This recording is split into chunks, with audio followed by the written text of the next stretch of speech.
Okay. Hello. Hi. How are you? I'm good. Good. Okay. Good. How are you? I'm good. You ready to do this? Yes. This I can episode? tell you got some good stuff. Your side eye is like... They are good. They are. You're going to like them. Okay. But yeah, let's just get straight into it. Okay. Today, we are doing some Reddit stories about some crazy parents. Oh. Yes. And today you're joined by me, Michelle, and my co-host, Mina. Hi. Are you guys ready? Yes. Okay, let's get straight into it. Woohoo. Once I flipped the case a different way, so I'm like, wait.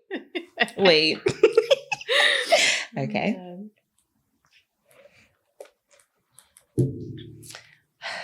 Okay. So we're starting off strong with, am I the asshole for telling my wife that my son is not a replacement for our dead baby? Oh, no. That's not a laughing matter. No. The laugh is the reaction. the awkward laugh. Yes. Oh, no. This is interesting. Oh, no. So the poster of this says this is a repost. And so when we link it, you guys will be able to see who the original poster was. Okay. So I guess this was so juicy that somebody basically had to repost this. Okay. So it says, I know the title sounds really, really cruel, and maybe it was, and I'm wrong, but I didn't mean for it to be. I, 37, have known my wife, Janika, 39, since we were both in high school, and I've loved her since I was 13. When I was 21, I was just a boy when my father died, and my life spiraled, and I broke up with Janika. I had to grow up fast to support my grandparents, mom, and sister, even though we came from a rich family, and I had to prove I could run the family. I made mistakes, and one of those was not treating my new girlfriend, Ayana, at the time properly.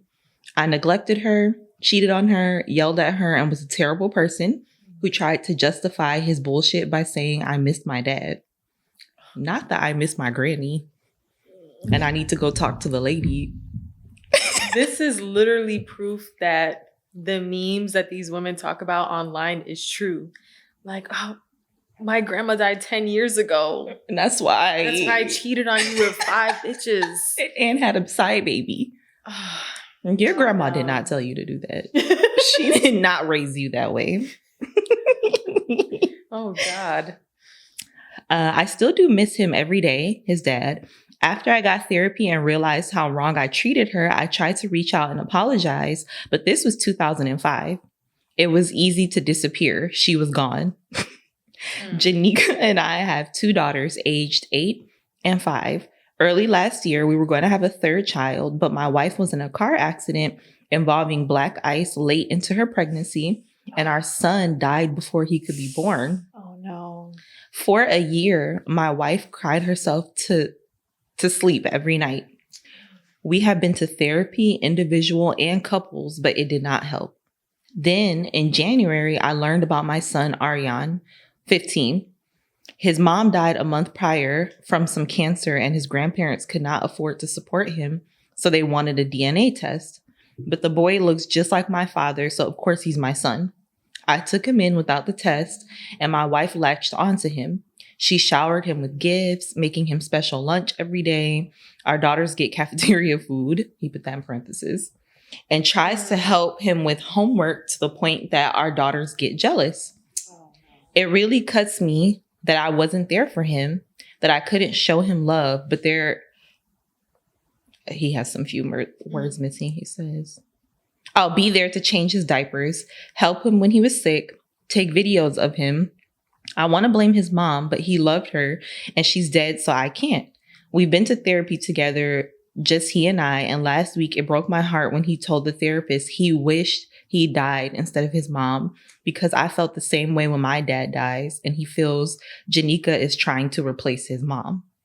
I know my wife isn't trying to do that. So yesterday before bed, we had a talk, which became a fight after I told her that Aryan is not a replacement for our dead son, and he's his own person. She got very angry at me, called me an asshole, and hasn't talked to me all morning. She's at her parents' with Aryan right now and isn't coming back later in the day. I don't think if I was wrong and should apologize. But I will bring it up in therapy and see. But the shrink is on vacation. I'm sorry for the big backstory. It's just so you can understand where I came from. And when I said what I did, I was trying to protect Aryan so I don't feel wrong, but I didn't want to hurt Janika. Was I really an asshole to say that to her? Edit. Things have happened and the situation isn't as bad as I thought it was. I will post an update here in a week or so. Maybe I'll keep responding to comments until then, though. Okay. And then I'll read the update afterwards. Okay. So, what do you think? I think that this is a very sensitive topic. Mm-hmm. So I'm going to tread lightly. Mm-hmm. I think that tensions were high and emotions were very high. Mm-hmm. So sometimes even if you want to get a certain message across, when things are like in the heat of the moment, you know, as a normal person, even a normal person, a level-headed person can say things that they really want to say just in a way that may hurt the other person. And I don't think that, my opinion is, I don't think that he said it to hurt her. I think that, you know, maybe like if they were in therapy, you know, the therapist could have said, like, he could have said it in like a different way, you know, but that's just how it came out in that moment. And I think that it may have felt like a slap in the face to her. And yes, maybe he could have worded it differently, but it is the truth in a way. And she, you know, she's feeling bad and she wants to, you know, spoil him or whatever. But then she's kind of like neglecting the other kids and they're starting to feel jealous. So I understand wanting to comfort a child who has lost their parent, you know, but there still has to be a balance. You can just have all of them, you know, because what happened, she said, they said that he was getting like special lunches and and the kids eat lunch at school, the cafeteria lunches. Yeah. So instead of just giving him like special food, you can be like, hey, I'm going to pack everyone some extra stuff. Or even if, because sometimes it's cheaper for parents to have their kids eat at the cafeteria. I think, I don't know, I'm not a parent, but still add something for them, like some snacks or like a little sandwich or something. But people cannot let their pain neglect other kids. You know? So I don't think that she was malicious, but I think it was just like a kind of slap in the face kind of truth. And sometimes, you know, as much as we try to cater to the emotions of other people because that's the right thing to do, sometimes, I'm not saying that needed to happen specifically, but sometimes people do need to hear the raw truth that other people feel. Like, you know, it's not just about like the person going through pain, but it's also about the other person going through pain too. And it's like, sometimes the message can be a little hurtful, but if that's how they truly feel, who are we to be like, well, you can't say how you really feel. You know, like he didn't call her a bitch or, you know, like he didn't call her out her name or anything. He could have reworded it differently. But I don't necessarily think that he's the asshole for saying how he felt in the moment. You know? And he says the reason why he did it was because he was looking out for his son. Because she's still grieving, but because of that, she's trying to fill a void and not really taking into consideration how her actions are making her other kids feel because they're feeling neglected, but also not taking into account that this boy just lost his mom tragically. So I know she could think, well, he should like this, but at that point, he doesn't want someone to mother him because he's missing his actual mom. Yeah. And then he's going to see that the stuff she's doing is not stuff she would do for her own kids. So he knows that that's special treatment, and he doesn't want to be babied or given special treatment because it just feels inauthentic. It feels forced. It feels fake. So she's not really thinking about anyone else's feelings but her own. So I don't think her husband is an asshole because it wasn't his intention to hurt her. He was looking out for his son. So I feel bad for her, but I know they said therapy didn't work and help with the grieving, but they need to probably try some more or they need to do something else. Try somebody else. Yeah, they have to do something else because are you going to live like this forever and continue to neglect your living children? Yeah. Yeah. Because especially when it comes to kids that lose their parents. Yeah. You cannot overstep and try to act like the parent that they lost without their permission. Yeah. And I learned a lot about this actually from Two Hot Takes. Morgan is very open about her stepdad, who appears on the show all the time. The fans love him. He was in her life since she was born. Okay. And he never overstepped. Like, he was never like, oh, I'm going to be your dad. Right. And that's it. Right. He allowed Morgan and her other siblings to basically accept him. Right. He didn't try to be like, oh, I'm going to do this for you because I'm, your new dad now, or, like trying to overdo everything because you feel bad. Right. Like, he was just there as a support system. He let the kids know, like, hey, I am here if you need me. Right. Whatever you need. I'm not your replacement dad. Right. I'm just a figure in your life that you can rely on, and that's it. Right. So I feel like she could have taken more of that approach because that's a lot more comfortable when it comes to kids who lose their parents.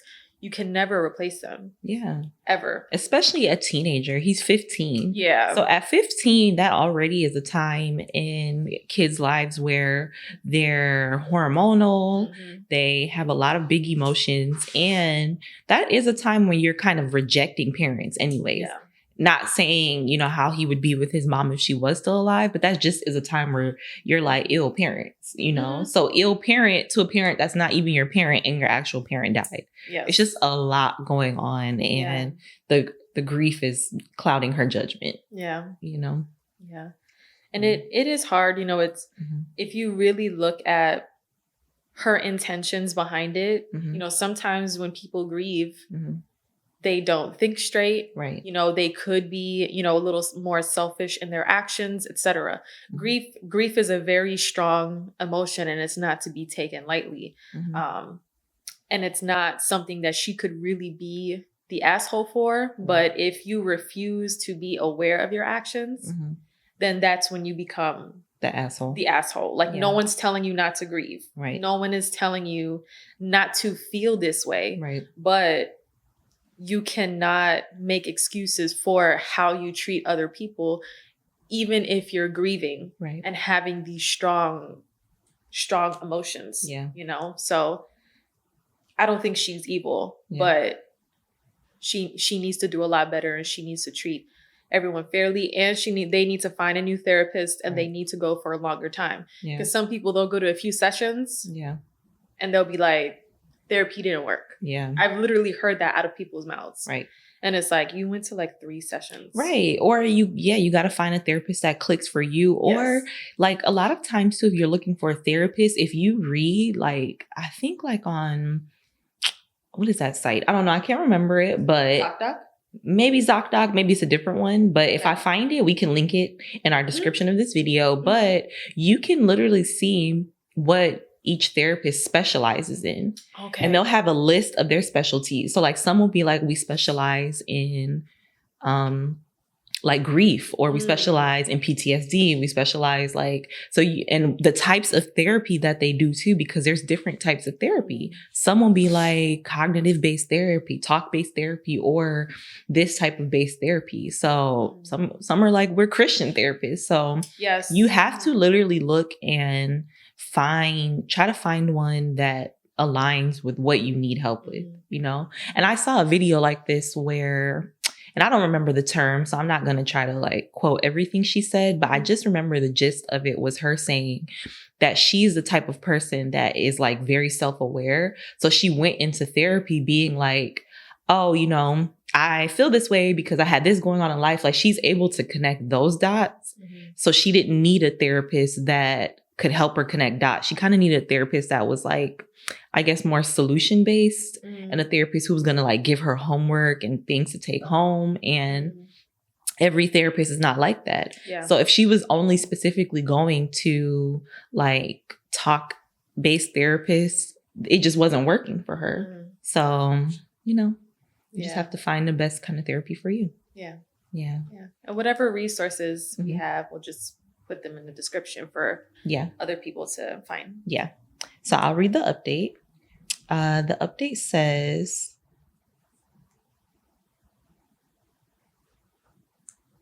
so it's been a bit. Christmas passed and things have gotten a lot better. For people wondering why Janika took Aryan to her parents, because she mentioned that like when they got into it, she went to her parents and took Aryan with her. He likes being there. Her parents remind him of his grandparents. As for Aryan's name, we're brown. It's common. It's not. People were asking about his name. I guess so. Yes. It's not a big deal. It's not his real name, but I didn't think twice about using it. After reading the initial comments, I realized how badly I messed up and took my daughter with me to my in-laws. My wife was with Aryan in a bedroom and he'd had a breakdown. He was crying really bad in her arms, saying he was sorry and he wanted his mom back over and over again. It scared me because this was me after my dad died. Apparently, Janika tried to talk to him about her smoothing him and it triggered him, or about her smothering him, and it triggered him. We got him to calm down and go to sleep before we had our talk. I apologized right away for what I said to Janika. I told her I was too scared about Aryan and too stupid to think about what I said. She pointed out to me she knows I'm stressed as it's my father's death anniversary this month, but it wasn't an excuse for what I said, no matter how out of character it was. She admitted she let grief for our baby get the best of her for a while, but pointed out I repressed all my grief to the point where I act like it wasn't also my baby. I wanted to say she was wrong, but she isn't. Some of you realize that, and you don't even know me. I admitted I don't know what to do and would do whatever she thought was best. She decided we would restart our couples therapy so we can properly process our grief. Thankfully, she forgave me because I guess after nearly 25 years, she can tell I'm really sorry. Janika agreed we couldn't let the girls feel envious of Aryan, so when school comes back, I'll wake up early with her to make lunch for everyone. We'll help everyone with homework together during a study hour and anything else too. I see now it's not that Janika focused on Aryan over the girls, but that I didn't step up to help her give them all equal time. As for Aryan, he's agreed to let Janika join our therapy sessions and hopefully soon the girls too. On Christmas, I got him a big portrait of his mother and had Janika sign it as being from her. I think it assured him that she isn't trying to replace his mother because he gave her a huge hug and said, "Thank you, Mom," after opening it. Aw, that's really sweet. I hung it up in his room by his bed. He was also happy when Janika asked about taking him clothes shopping for family photos, which he refused to be in before. He seemed happier as I'm writing this. He's playing with his sisters on their new PS4. I know it'll take time, but I want him to stay happy and know he's loved. I want him to be a better man than I am, and I know I need to be a better man for Janika. So I guess, thanks guys. Reading your comments was a kick in the ass I needed. I like a lot of that. I do like how everyone's working together. But I do feel like because this is a repost, so I wasn't able to see the original comments. Okay. So I'm guessing a lot of the original comments was calling him the asshole. So the wife did acknowledge that she let grief overtake her, but I also feel like his points were valid. I mean, we literally just talked about how we felt like how he felt was valid, but if at the end they were able to come to a good agreement and realize that they just need to really be a family unit, then that's the best option. You know? I do like how it turned out as well. I feel like he gaslit himself a little bit, just a little bit, because it's like he was more accepting of her acting out of grief. Right. And she wasn't really the same way. Maybe I missed something. I'm not sure. Right. But I feel like she's saying like, oh, there was no excuse for what you said at all. Right. But then he wasn't the only one doing actions out of grief. Right. You were also doing things out of grief. Are we going to say, oh, you have no excuse for neglecting the other kids, no matter what you were feeling? Right. You know, so if you're going to keep that energy with him, you got to keep it with yourself, and you got to say both of us were wrong. Right. And let's move forward. And maybe, he was supposed to like step up a little more to help. Right. But her doing all that for him, like it wasn't just because he wasn't stepping up to help with the girls. I don't think. I think that, I don't know, unless she was like super overworked or whatever, but she still had the time to do that. Like, I don't know. Anyway, I think that they both should have mutually agreed that they were wrong, not just him. Right. And then, Right. I don't think it was a situation where there was supposed to be someone who was more wrong than the other one. Exactly. And it felt that way. And I think him gaslighting himself probably came from her initial reaction to being upset, and then all of the comments basically validating her point of view. Yeah. But I also can say that I think, I do think that, because I've heard this from other women, like friends, clients that I've had that have said, like once they miscarried or lost a baby, that their partner seemed like they didn't care or like we're giving them that energy. And that's kind of what she was saying. But I don't think it's that they don't care, because she said basically that he repressed his grief. I think that because a lot of men feel like they aren't able to express their emotions, that is why it looks like they're repressing the grief. But we know that everybody handles grief differently. Facts. Yeah. So I think it was some of that where maybe she should kind of think like maybe he's not repressing it, or he is repressing it, but he's repressing it just due to that is how some people handle it. They aren't able to comfortably express their emotions, or they just don't know how to express their emotions. But yeah, as someone that has dealt with like repressing emotions and having a hard time expressing how you feel, I understand that point of view that men can have. Yeah. Not agreeing with men. She's like, let's pump the brakes.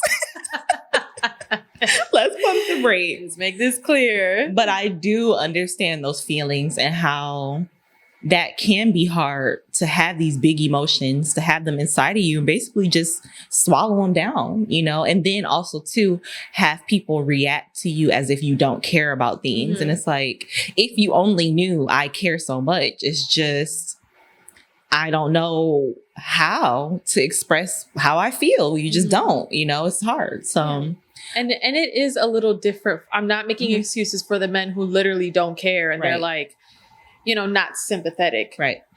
However, we have to realize that we as women are the ones growing the human. Right. And sometimes, like, as soon as, you find out you're pregnant, it's like there's like instant connection. There's an instant connection. Yeah. And to be honest, a lot of men, like from what I've seen, they say it's not that they don't want a connection with the child. Yeah. They don't really feel that connection until until they see their child. Right. And this is not necessarily something that I'm going to blame right. men for, because there are exceptions right. to that.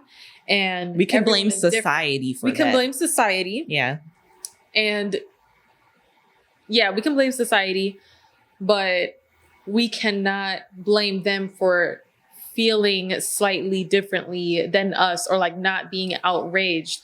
Because, you know, if that happened to me, I wouldn't want, not necessarily I wouldn't want my husband to be all emotional, but that's kind of where the balance of man and woman come from.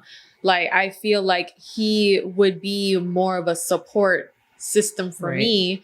You know, not saying that I'm the only one who needs the support, but that's just what happens, you know, in a partnership. And a lot of times men, they can offer that calmness, because, you know, I would be so emotional. And even now, like when there's regular things like family drama or whatever, he is able to be steady. Right. And a lot of times as a woman, it's hard to be steady. Sometimes it can be in times of, you know, high emotion.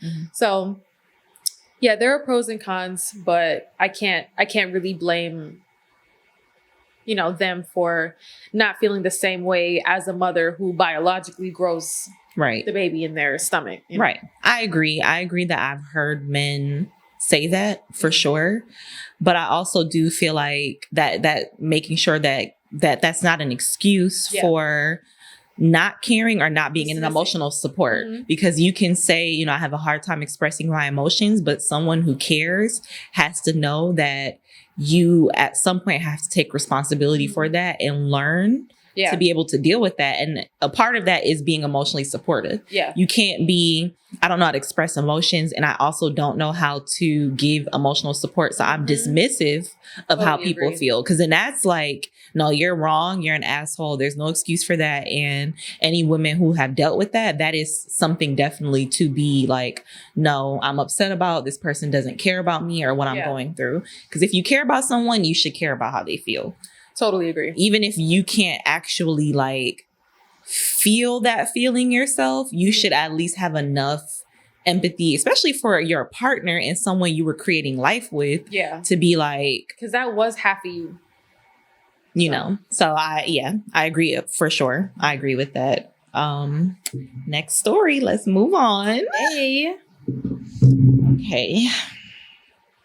So this is something I think a lot of women go through with their partners. Am I the asshole for saying my mother-in-law acts as though she's in a relationship with my significant other? Oh, good one. I've been wanting to talk about enmeshment. Again, another Morgan's favorite word. Enmeshment.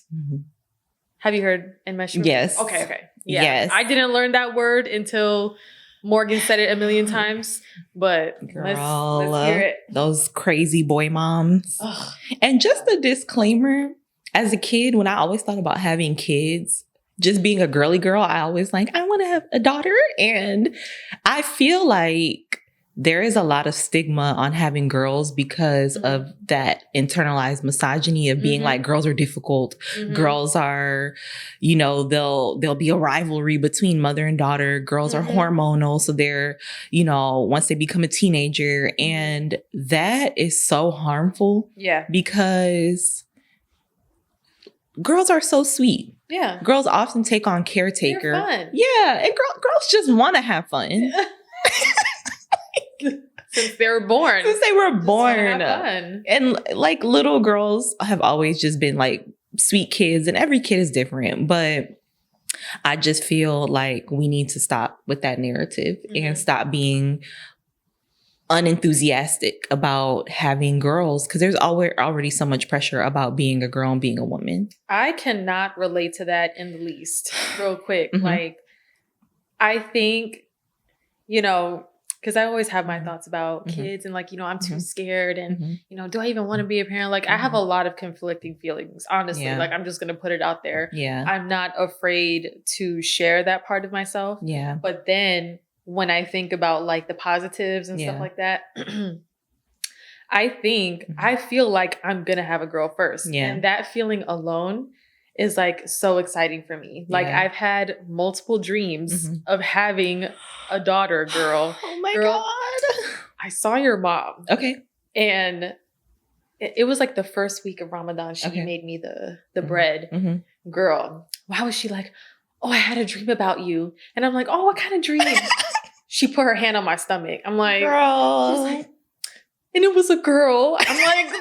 I'm just going to tell you, me and my mom are dreamers for sure. And sometimes my mom be tripping, but she's psychic. And I'm just going to put that out there. No, I'm a dreamer too. So I believe in other dreamers. And when it comes to predicting babies, she has always been the one, like if someone is pregnant, she will always call what they're having. And she has been right.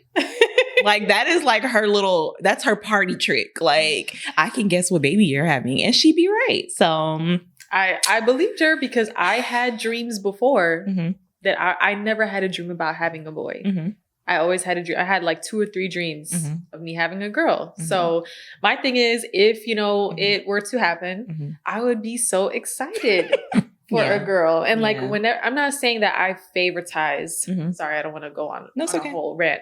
I don't favoritize, either gender, but it's just a little more of a level of excitement for me. Like when my friends gave birth to girls, oh my God, I would just be so excited. Because they're so cute. Like, they're so cute. And then all the girly stuff. Like, I think that's what it is too. All the girly stuff and all the jewelry and, little headbands with the bows on it. Yeah, the cute the little clothes. Dresses, girl. Why do they have these little tutu dresses and they're like this big?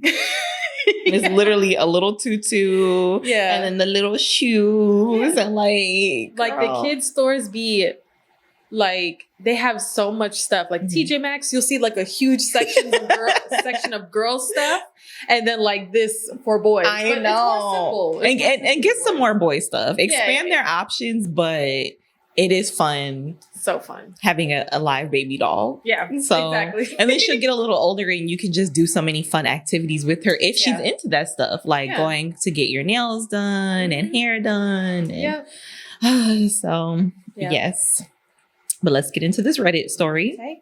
So I, female, 26, and my husband, male, 32, is a complete mama's boy. He'll call his mother for hours and talk to her and spend time with her more than he does with me.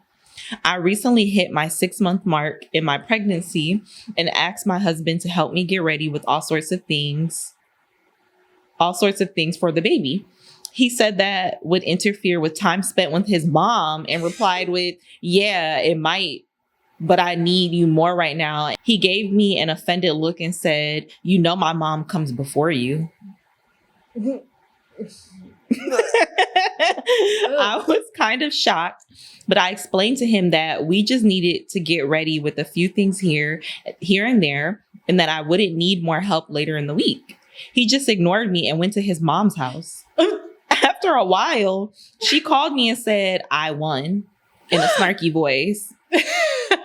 Haha, I won. Like, girl, what? When were we in competition? Have him, you pervert.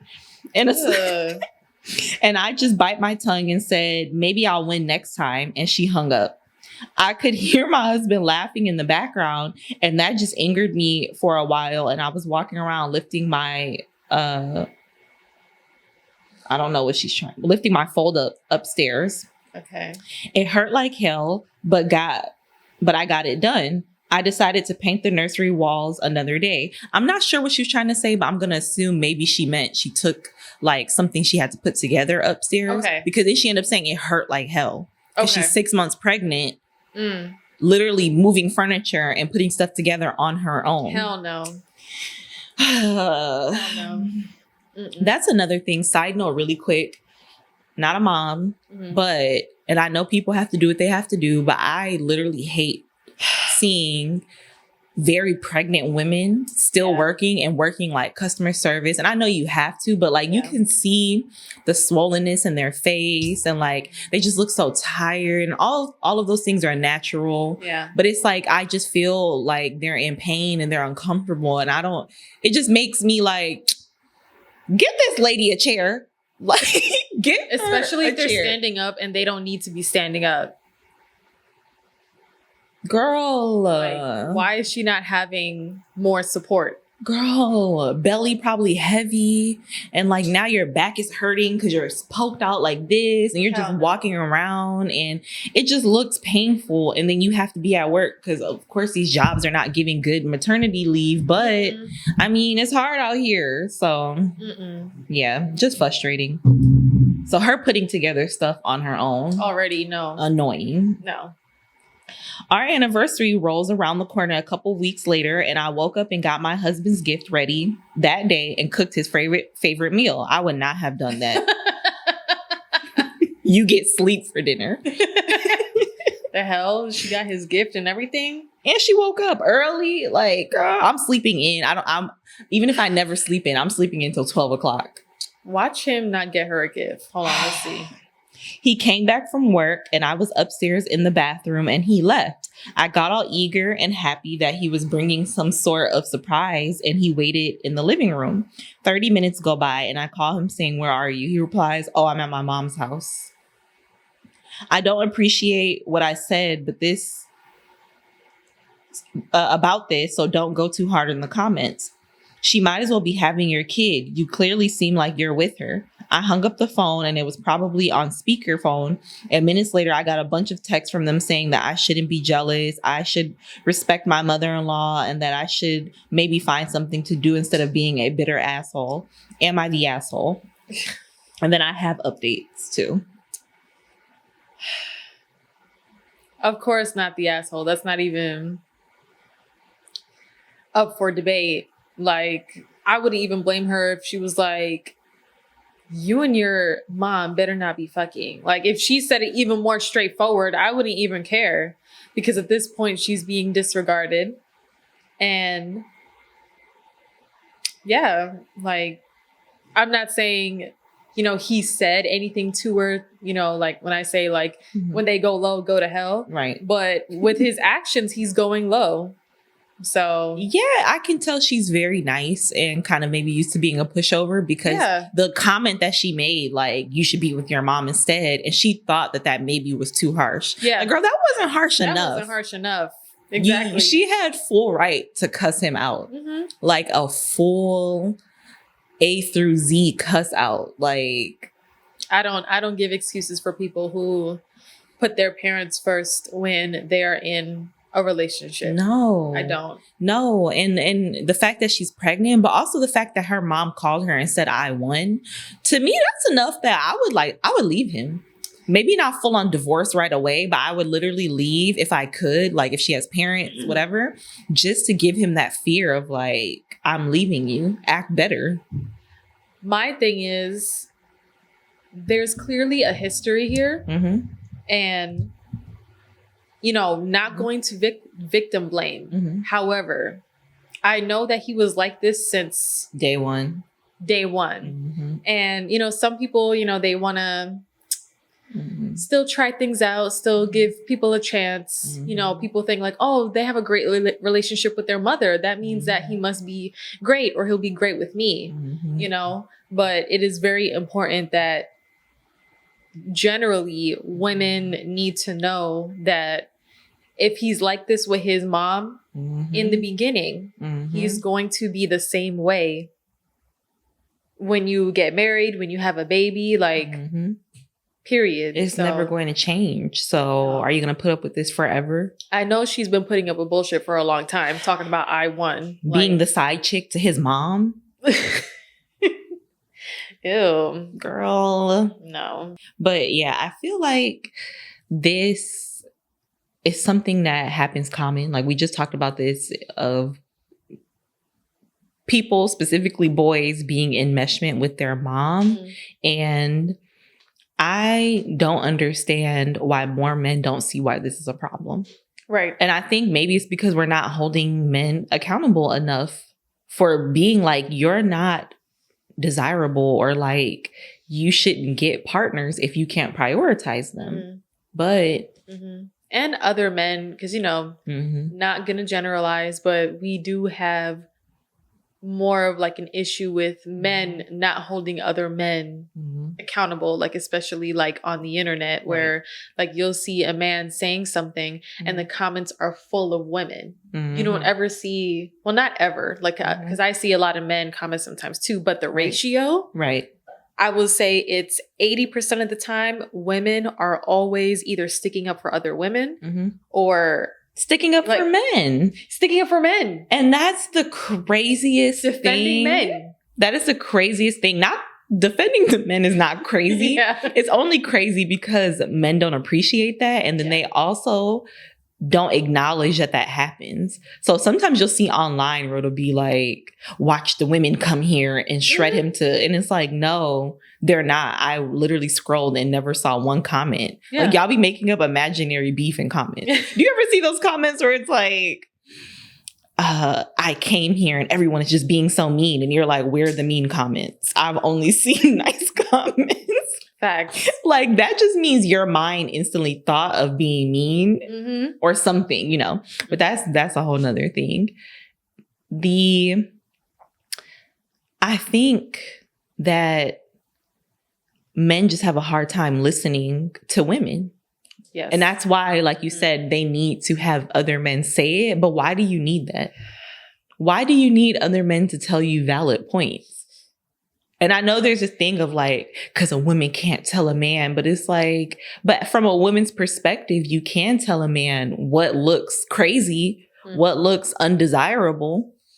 And if your point is if that is your goal, is to be desirable to the opposite sex, then wouldn't you listen to what they say to understand their point of views?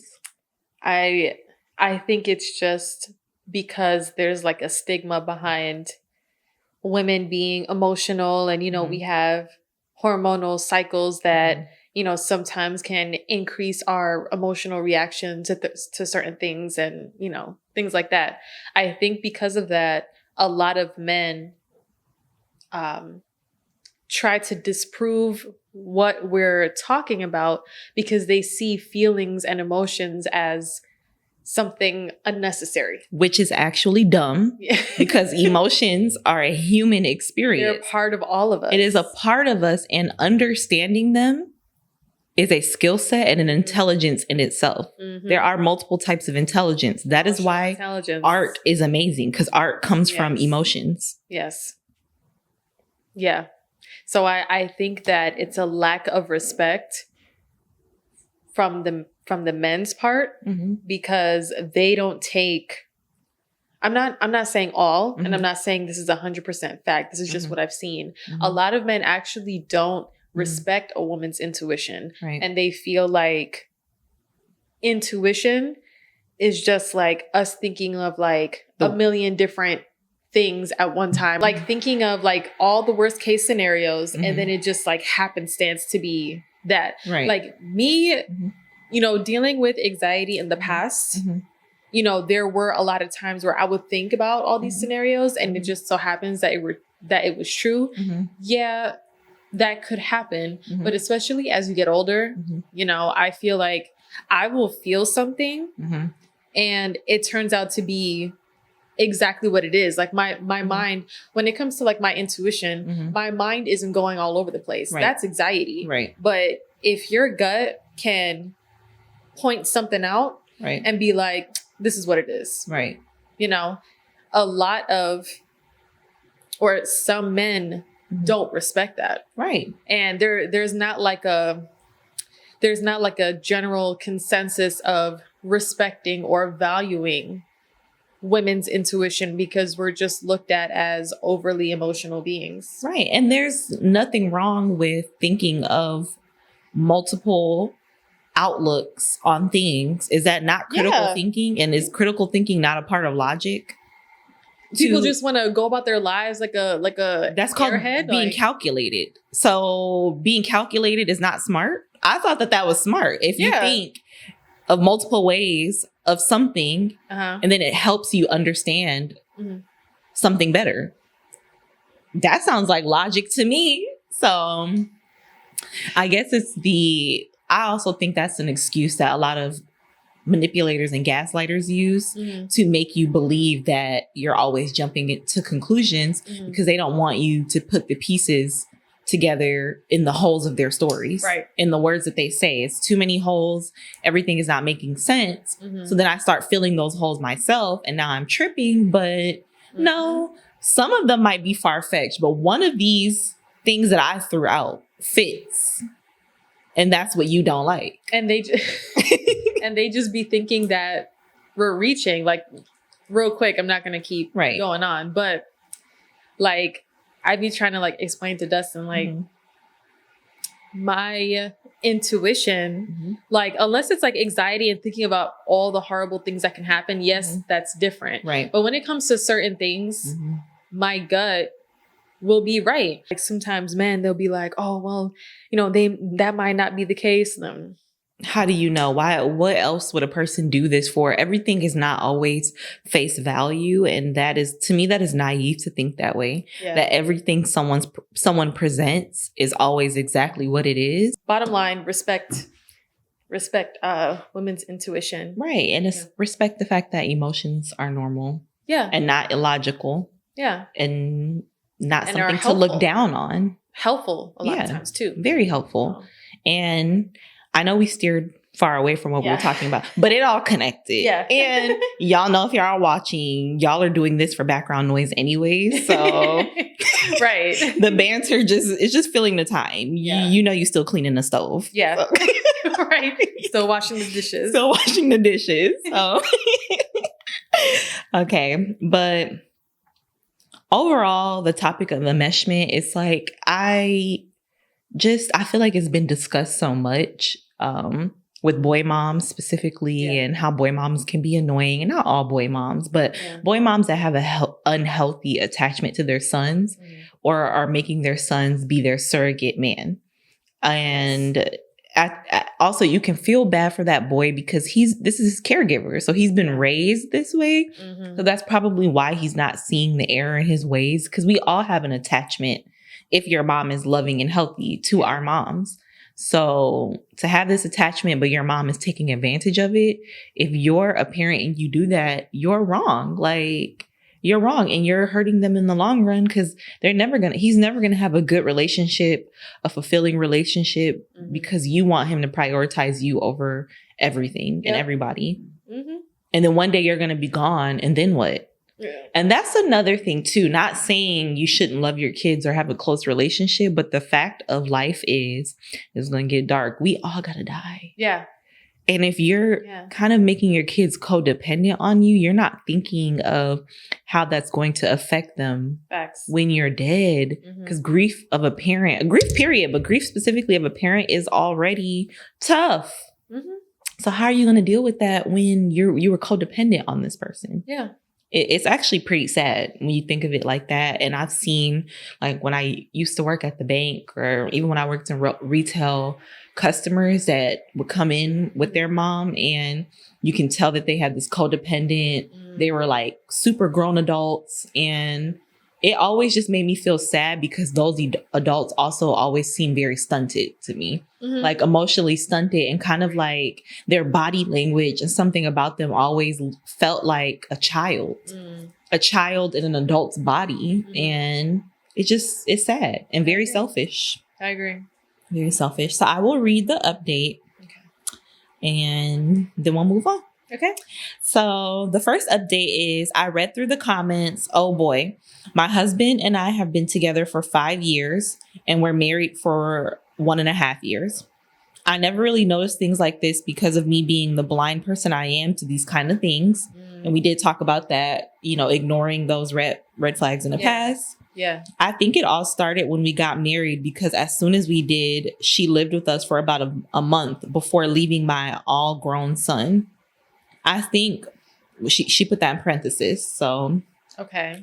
I think my mother-in-law is competing with me and might even have to give my husband an ultimatum because after reading these comments, things only get worse from here.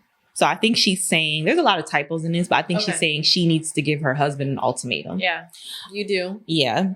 I talked to my husband after I posted this. I didn't tell him about it and asked why he visits his mom so often.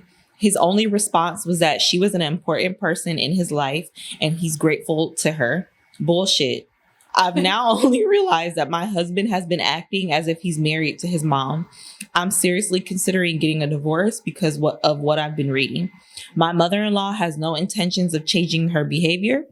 Thank you all for the input too. I'm going to have a long discussion with my mother-in-law and my husband. And then there's one more update. This is the final update. I talked to him again and I said that I felt like he treated his mom more than a wife than he did me. I told him that he either had to stop that or I wouldn't be in this marriage with him anymore. He started to cry. We're not annoyed by male emotion. Yes. As we've just said before. It's healthy to cry. It's good to cry. It's the crying. And I think this was like our first podcast. Crying when you've been called out for being annoying. No, that was the kid who cried because he didn't want to go to school. Yeah. Oh no, that was that, but also the kid who cried because his girlfriend called him out about her basically buying her own Valentine's stuff. Yeah. And him eating. Yeah, and it was also because he didn't want to go to school. He thought he was a bum and was crying. And they all had something in common. The women in their lives babied them. Mm-hmm. So he started to cry and said that he would change. Part of me felt bad that he would cry in front of me like that, but also that was good. I'm 6 months pregnant for F's sake. And I need him and okay, I need him in me and my baby's life. And as for my mother-in-law, she completely denied taking away her son's attention from me, even though she's been the one to initiate every time he goes to her house. I've spoken to her about what she's been doing and that I don't appreciate her taking my husband away when I need him in my life during the pregnancy. She just laughed and said, "You won't win that easily." Why is she a villain? Why is she a real life? I'm talking about winning every 5 seconds. But like, how is she going to deny what she's doing if she's talking about winning? She can't. She's just trying to gaslight her. That's all. But crazy people like this this is irrational. Yeah. She's just trying to make OP feel like OP is crazy. Exactly. By saying, like, denying it and then saying you won't win. Like, what am I trying to win? This mama's boy? Okay. She says, I told her there's no winning or losing. I said that if I had to compete with her for my husband's presence and attention, I wouldn't be calling her my mother-in-law and that my baby wouldn't be around her for those reasons as well. She just hung up and I'm waiting for her response. My husband started painting the nursery and is going to take some time off work because of this. Thank you all for the wonderful support. Okay, that was like a lot to unload on us and then not even let us know if you're getting a divorce. Like, she said she gave him the ultimatum. Right. But what is the conclusion? None. And that was her final update. She gave all of these like boundaries. So I'm proud of her for doing that. Like, she let her husband know, look, this is what it is. She let her mother-in-law know, if you want to be a grandma, you're not going to be that. And ultimately, I do technically have the upper hand because if he wants to be in my life or this baby's life, that is what it is. Yeah. So hopefully she stuck to her boundaries. But when I first found this post, I saw at the top that Reddit deemed her the asshole. So I was really confused. And I also hadn't fully read this story because it was long. So I was hoping that I was going to find something in here that she was tripping. But I just read the first comment, and the reason why they gave her asshole is because someone said you're the asshole to yourself. Ready, y'all? I was getting there, but y'all be playing. I was getting there, but I'm like, did they really do her like this? Like, wait, Does Reddit condone mama's boys? Because if that's the case, we're gonna have to find a new forum to find these questions on. I mean, they didn't exactly lie. No. You know, she is kind of being the asshole to herself by continuing to allow this, deal with this, you know? And like I said before, he has been doing stuff like this. So because of that, this should have been the deal breaker that kind of ended everything. Yeah. Like to me, and when I say this, I'm not just thinking about this situation. I'm thinking about everything that he's done. Right. And the fact that they're married. So you already know she was going through some shit probably at the wedding, planning the wedding, and all of that stuff. Like, this is not a first time occurrence. So I feel like she just should have been like, look, this is on the table right now. Right. And if you completely change, I'll reconsider. Right. But this is what it is. Right. I don't really think an ultimatum would work. No. And I know it's probably hard for her to really jump to that conclusion because they have been together 5 years. And also she is currently pregnant. So she's not trying to go into being a mom and being a single mom. But him laughing when the mom was like, I win. And then him laughing in the background, that was enough for me to be like, you just don't understand my feelings at all as my husband. He's just treating his wife like a sibling for real in their toxic little game of favoritism. Like, he thinks this is fun. And it's like, this is not fun. Her feelings are genuinely hurt. And your emotions are heightened when you're pregnant. Yep. So that is that one. Okay. Reddit deemed her the asshole to herself. Obviously, to agree. I agree, but her husband is the main asshole, and her mother-in-law is the evil villain bitch. Yeah. Am I the asshole for telling my mother she's not a first-time mom now that she has a new baby? Okay. Interesting. I, 24 male, have a good relationship with my mother, 40 female. Even though, as you can tell from our age, she had me when she was very young and obviously lacked the maturity to raise me. So I lived with my grandparents, who were then below poverty line, for most of my childhood, while my mother moved away to get her college education. I don't blame her for her choices. I know she worked hard to improve herself and to get to a place where she would have the means to raise me right. But it wasn't until I was 11 or 12 that she was stable enough to get me to live with her. Bio dad was never in the picture. Anyway, now my mother is financially comfortable and happily married. She gave birth to her second son a couple of weeks ago. I don't live with her anymore. We're not in the same city. It's a 2-hour drive. So it wasn't until yesterday that I managed to visit her and see my half brother for the first time.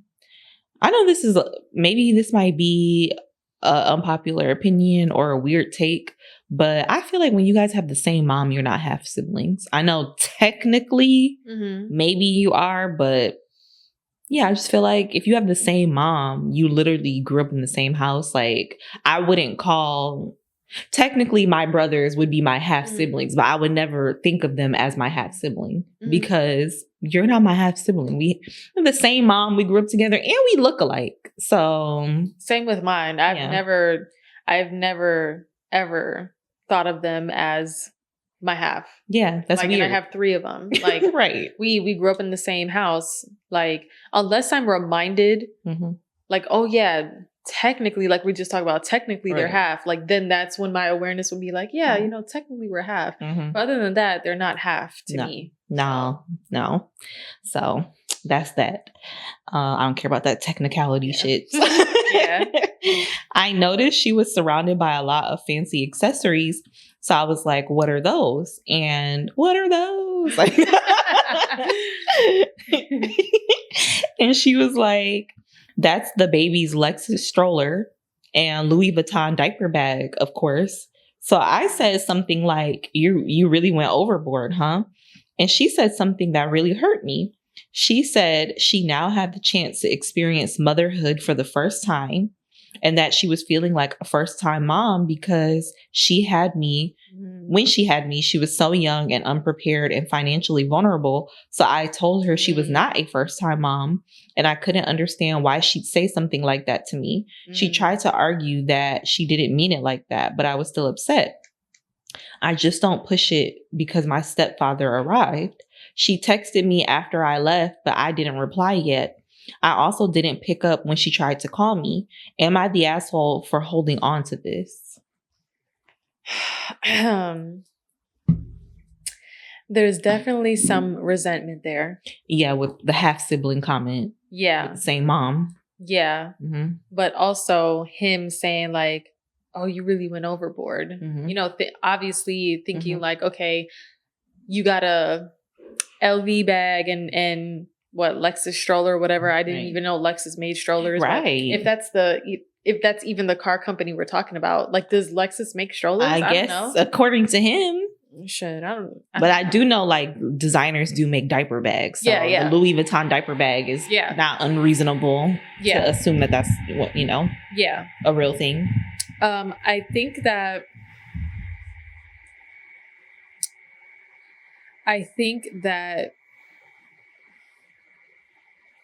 she wasn't, maybe I have to hear it again. I'm not sure. Okay. I don't think she was an asshole for saying that she feels like a first-time mom because she didn't get the chance to really be a mom when she was younger, because she's 42. She's 40 and he's 24. So she had him at 16. So I mean, she got pregnant at like 15. 24. Ooh. Yeah, that's 16. So she definitely did not have the opportunity to feel like a mom for real. She didn't have no money. She didn't have an established, you know, career or husband or anything like that. So I think that she could have kept it to herself, you know, because that's not really something you say to somebody that's your child. Like, oh, I feel like a first-time mom, because you're not. Right. You know, like, you may feel that way, but it was tone deaf and inconsiderate of his feelings, you know? It was tone deaf. Like, girl, you know this boy lived with his grandparents until you were like, you went away to college. Yeah. Like, you can sense that the resentment on his part is like, oh, you know, you really went out when she bought like the fancy stuff. She could have deviated. She could have pivoted and been like, yeah, you know, I saw it in the store. I thought it was so cute. Like, you know, she could have like, you know, kind of took it away from the fact that she felt like a first-time mom. So she was really going out all out this time. This one is a little difficult. However, I can't deny that she was being tone deaf. Yeah. And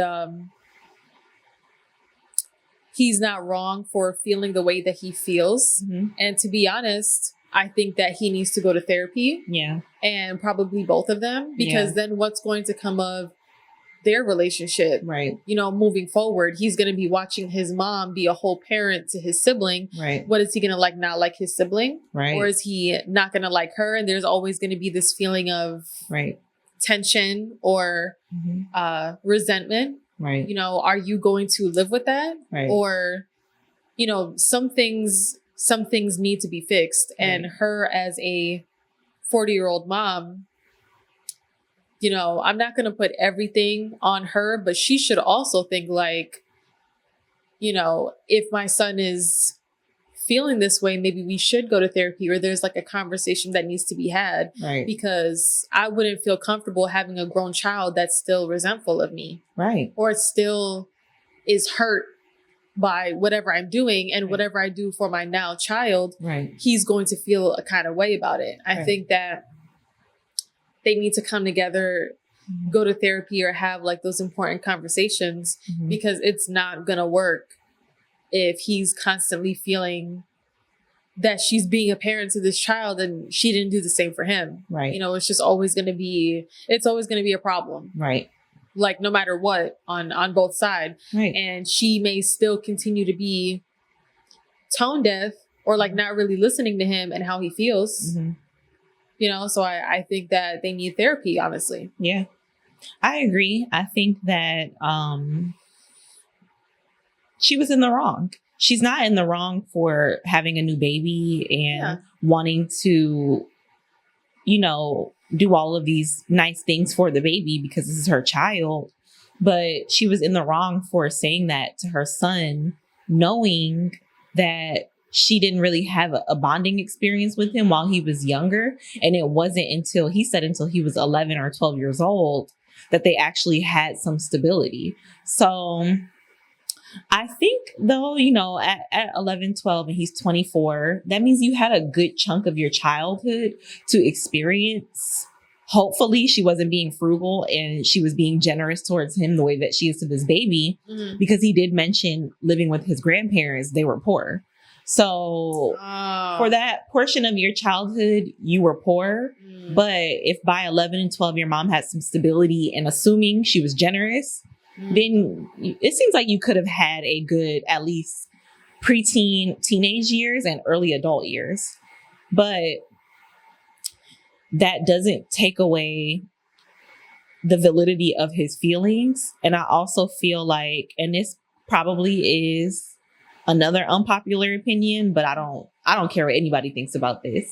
I think that it's extremely selfish that parents don't recognize how when they do have a new baby or a new kid, they can be very neglectful towards their previous kids. Agreed. And of course, the new baby needs this time and this bonding time, but that doesn't mean you just forget about your other kid.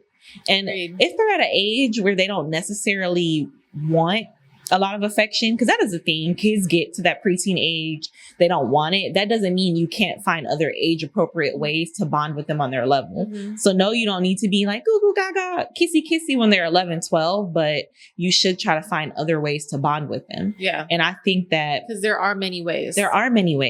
But if you're someone that you're doing the back-to-back kid thing when they're really little, that is selfish. And, you know, I mean, it's a circle of life. People have to have kids. They have to plan their families how they want to.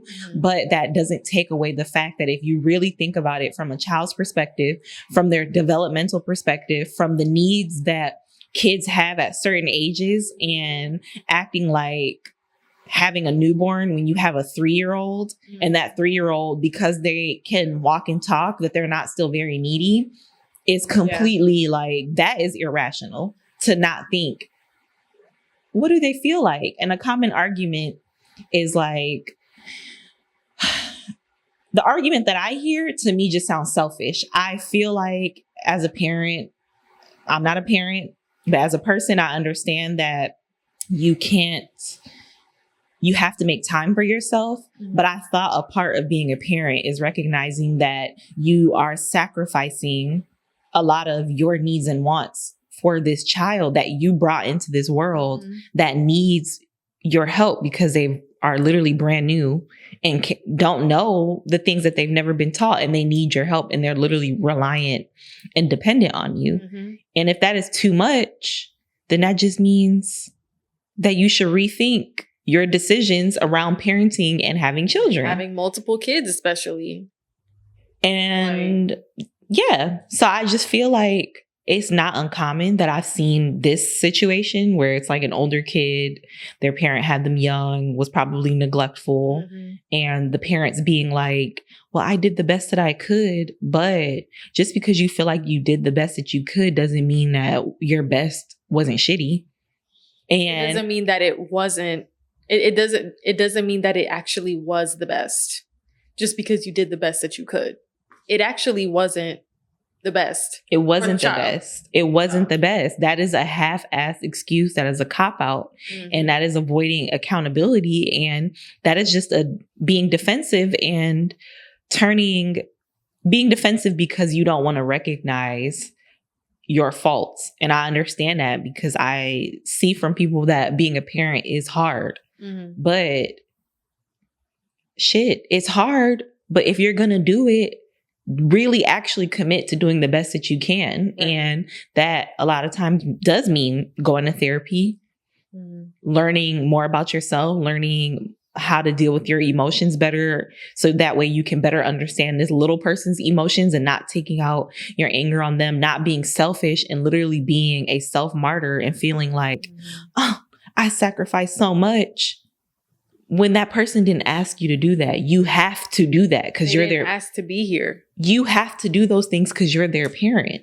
So I know this is a tangent, but it just ties hand in hand to me that sometimes a lot of parents can seem selfish. And it's because being a parent is considered a very selfless job that people forget, just because it actually is a selfless job. Like, being a parent is very selfless. It is selfless. It is hard work. I'm sure it's rewarding and it's full of joy and it is amazing, but it is actually work.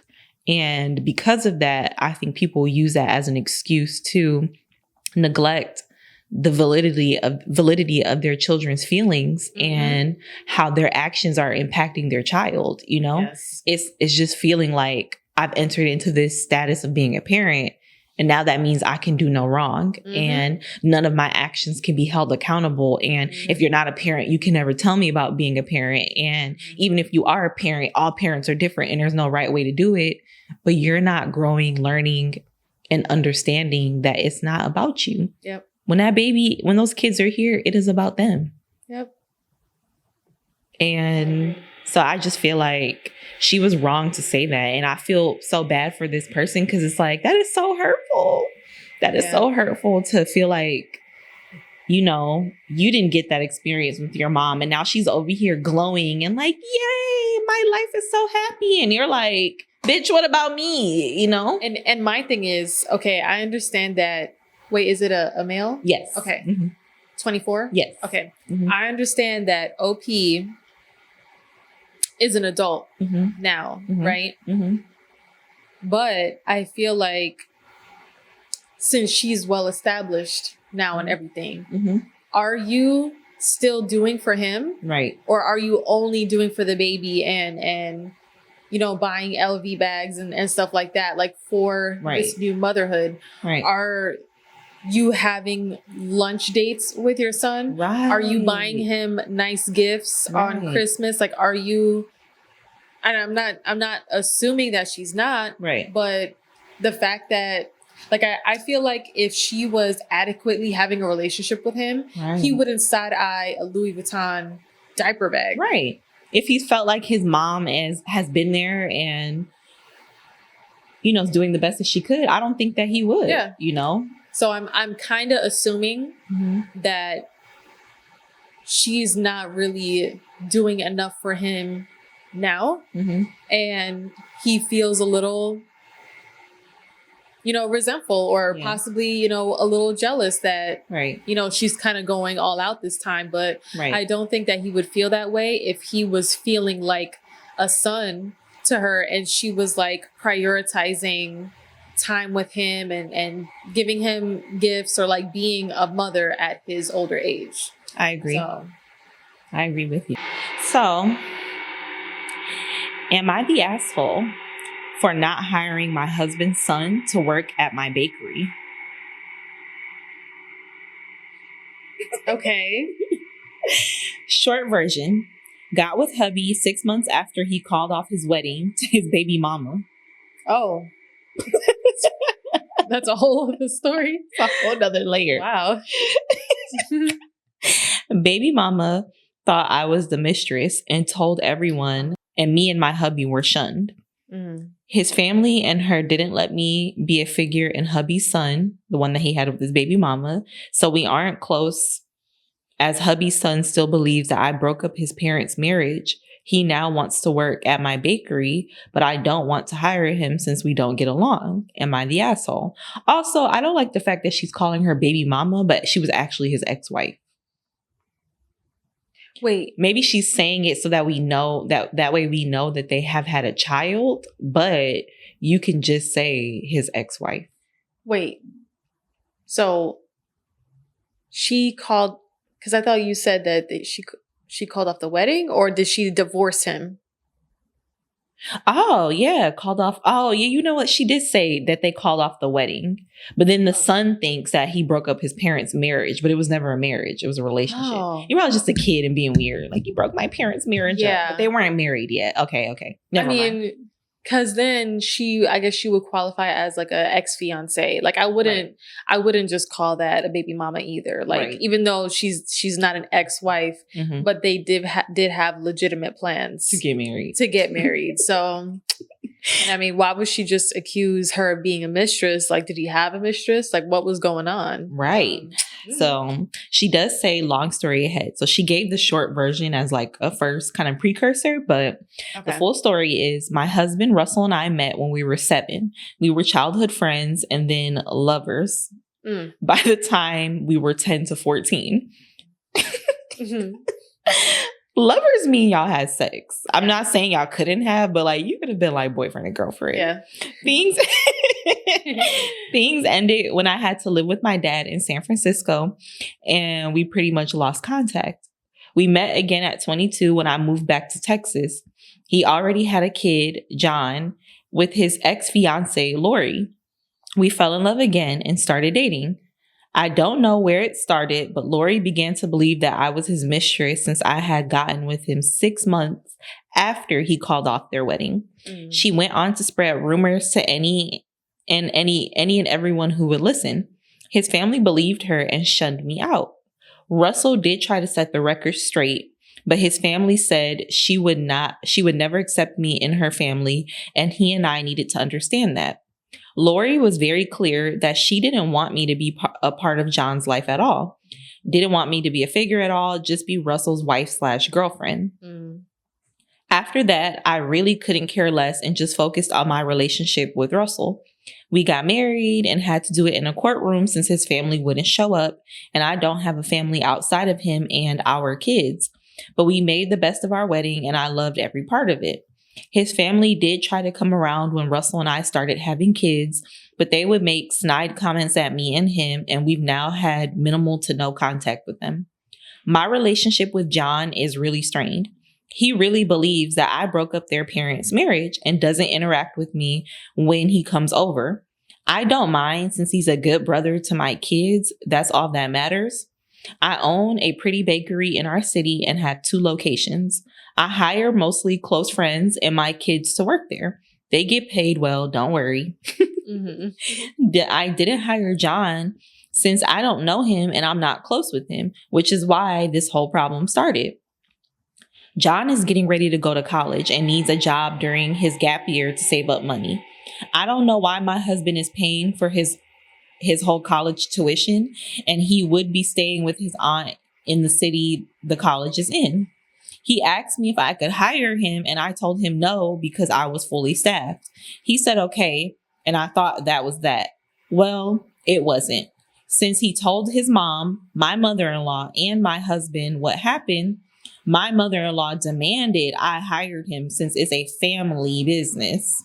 Again, I said no. My husband is on my side since it's my business at the end of the day. I get to call the shots. John's mom and mother-in-law have been blowing up my phone with some other family members, all calling me the asshole. Am I the asshole? I don't want to hire him. I don't know him and we don't get along. Don't think it would be a good employee-owner relationship. If you don't get along with somebody, you're not going to work well with them. Right. Period. Right. Like, I think that instead of them trying to focus on like having their son get like a guaranteed job. Right. How about you tell him to go and try to find work elsewhere instead of trying to have him instantly be in this place of work just because you think it's more convenient. Right. If they do not get along, like that's crazy. Like that's like regular people, like in regular jobs that don't get along. Right. When there's like a manager or like an employee or 2 employees that don't get along, shit happens. Arguments, whatever, one trying to pin something against the other, you know, stuff like that. Right. So since this is a family-owned business, it's very important that everyone gets along. And you kind of have to have that, you know, everyone likes each other or kind of like loves each other. Right. Kind of thing. I don't think this is her business, right? Yes. Her business that she built on her own. Right. No one has the right to feel entitled to her payment. Right. And to just have the son work there because it's convenient. Right. You know, they're treating her like she owes him something. Right. And she owes their family something because they're still believing that she was the mistress. Right. And at the end of the day, if she's saying that that's not the case, I mean, there's no reason to not believe her. If she's saying that's not the case, I did not know him. I was not in a relationship with him while he was still with this person. We literally met later on. Then that just is what it is. And at this point, why would the son, since he's expressed, her stepson, that he doesn't like her and he believes that she broke up his parents, why would you even want to work with her?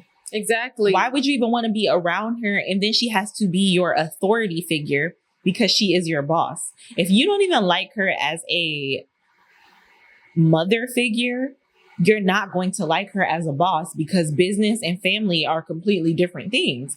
So he's probably thinking he's just going to get to come in there and be disrespectful towards her because, again, they think that she owes him something and owes their family something. And it's just not right, you know? So I feel like, if anything, if he actually did want to work there, they should have encouraged him to try to have a better relationship with her first. Right. And they need to work on that part before he can even think about being her employee. Right.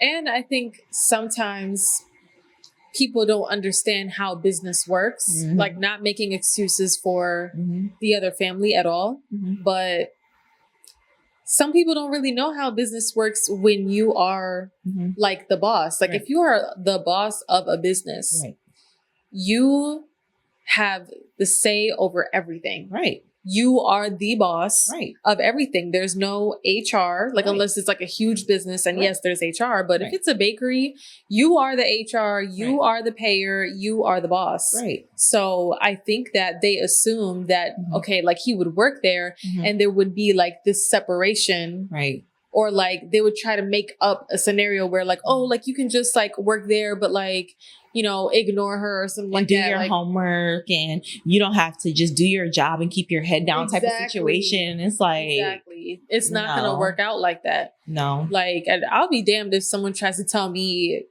who to hire and to hire someone who doesn't like me. Right. Like that is audacity in itself, like, and especially because we're business owners. Imagine, like, I would feel like they're infiltrating. Like, you're an imposter in my business. Girl, and you know that you don't like me. You know that you don't like me. And again, you're treating me like I owe you guys something and I owe you nothing.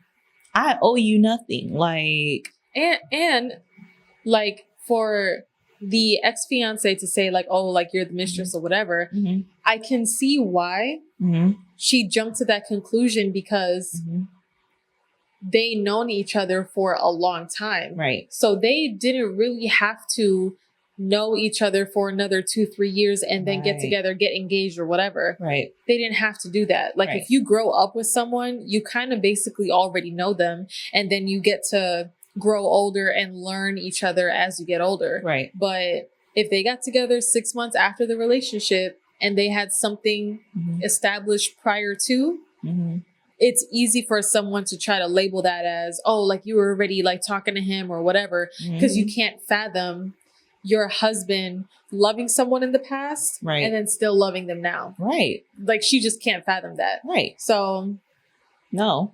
And that is a big pet peeve of mine when people feel like just because you are breaking up with them, that automatically means that you must be talking to someone else or you must have someone already lined up. That is a huge pet peeve of mine because you're not taking responsibility for the fact that I just don't like you anymore because you're just not likable to me.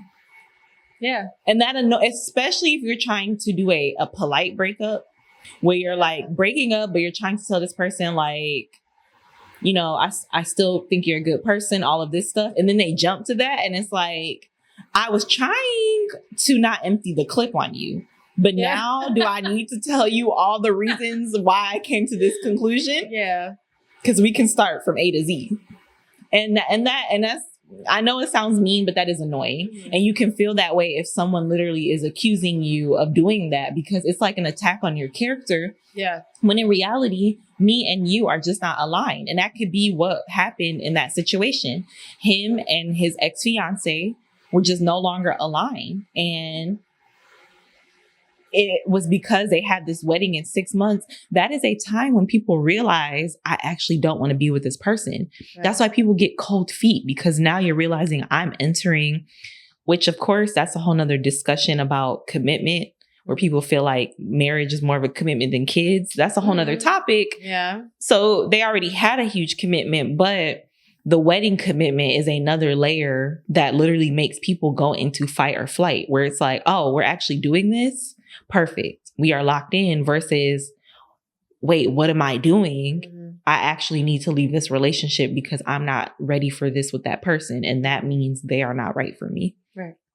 And that could have just been what it came to. And good thing he did it 6 months before and not the day before or the week before, you know? So not saying he wasn't wrong, but it's just like, it's just, sometimes life just works out that way. Mm-hmm. And she's upset because she probably was banking on being with this person forever and doesn't want to have a child. Yeah. And just doesn't want to accept the fact that somewhere along the line, he realized that she wasn't for him. Mm.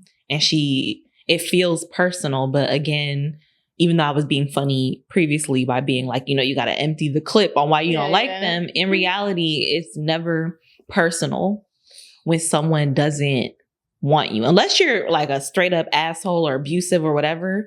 But really, if it's just a amicable breakup, and it really, you can't take it to heart, and you just have to realize me and this person are not aligned. And it's not because I'm not worthy and I'm not a good person.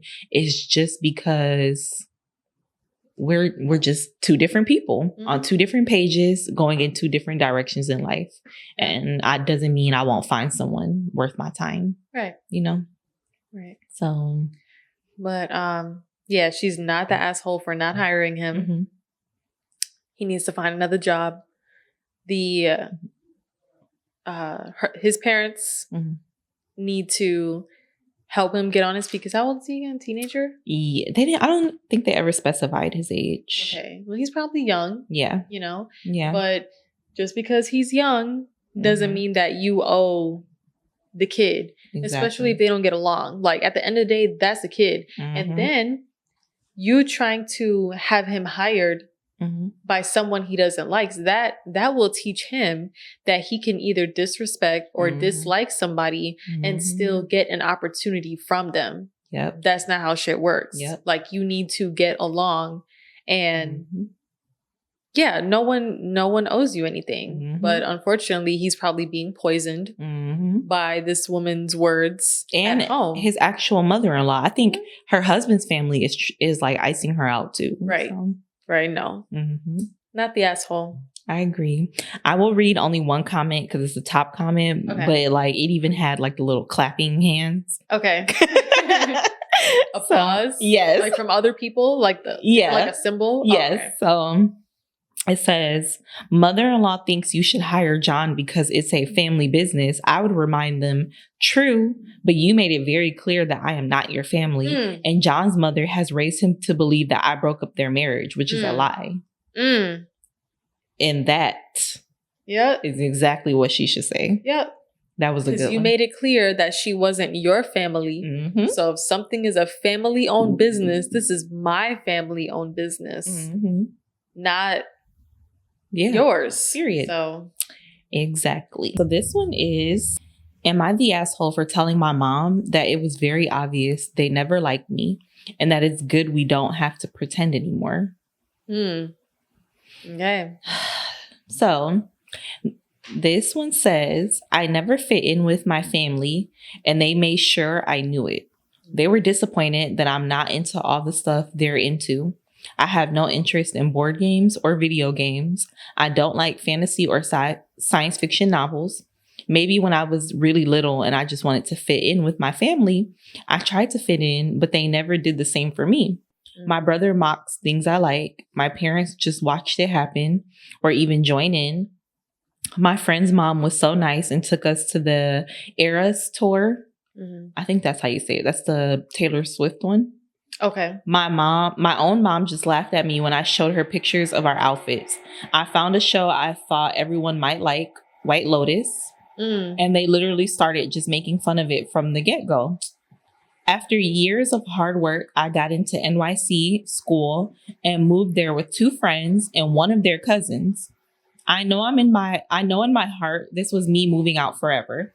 Even after just a few weeks of being here with them, I feel more accepted than I've ever felt in my life. Well, my mom FaceTimed to see how things were going, and I told her it was amazing. I could literally see on her face that she did not care. I mentioned that we were all excited because it's my first Christmas in NYC and we get to see cool things. She kind of smirked and rolled her eyes. I think that really broke something in me because my friend's mom, that's a effing burnout PEDS nurse, literally made us a schedule of things we could do and see this week and asked us to send pics of the tree and everything. Okay. So I said to her that it's okay and she doesn't have to pretend anymore. She said she didn't understand. I said she doesn't have to pretend to be interested or care what I'm doing, that I know they never liked me and that they were happy I was leaving. She was stunned and asked me why I would say something so horrible. Of course, she and Dad love me. I said, you might love me, but you guys don't like me. You never stopped rolling your eyes at the things I say. You never show interest in anything I do. You make fun of me for liking things you don't like.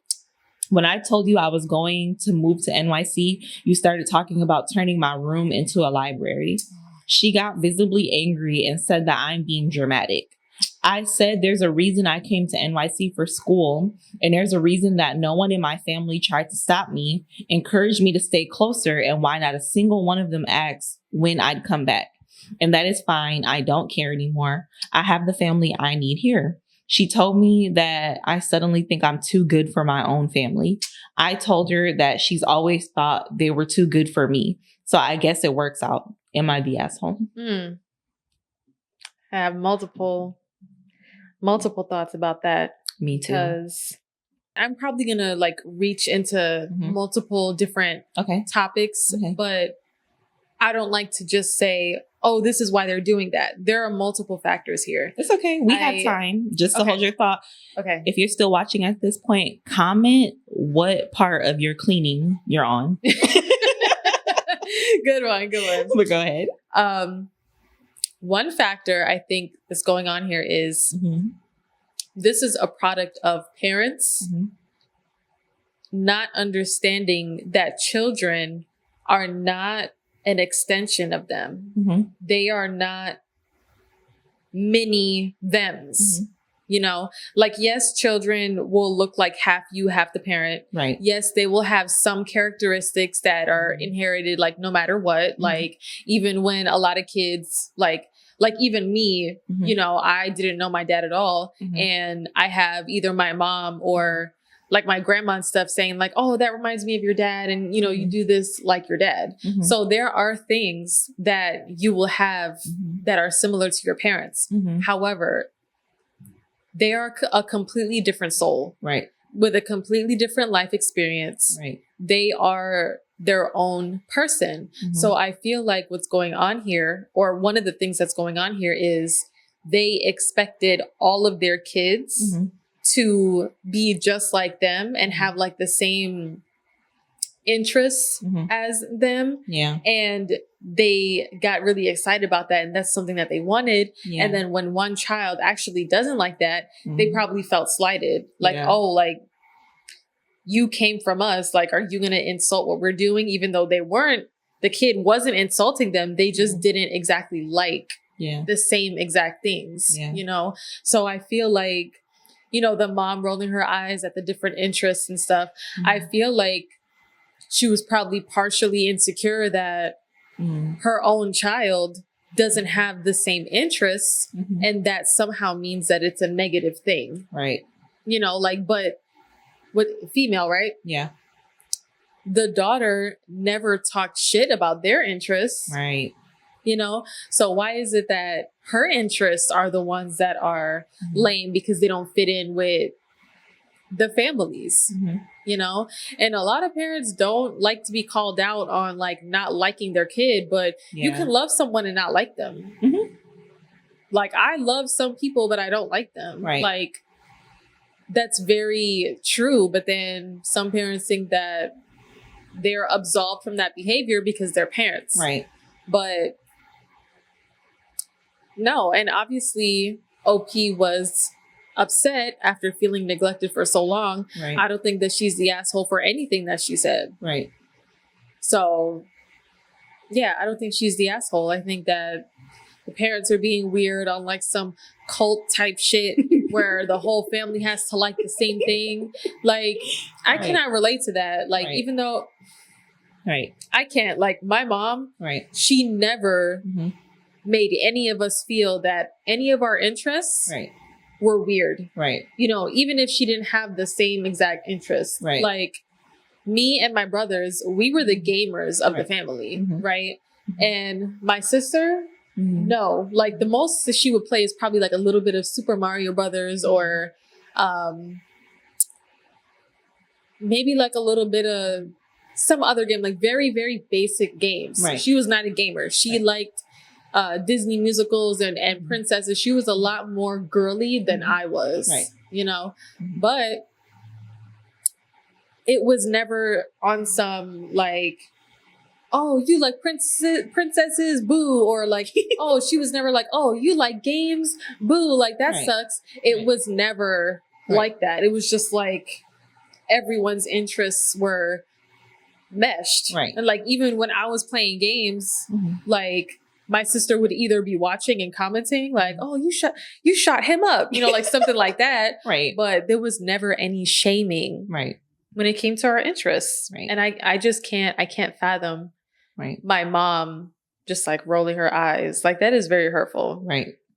Can't fathom that. So yeah, OP's not the asshole. Yeah, I agree. I definitely agree with them not being the asshole, but also too, like parents can project what they want onto their kids and what you were saying about that, because that is a real pressure that a lot of people unfortunately go to, and they feel like they can't measure up because their parents put these unrealistic expectations on them without ever asking them, like, what do you want?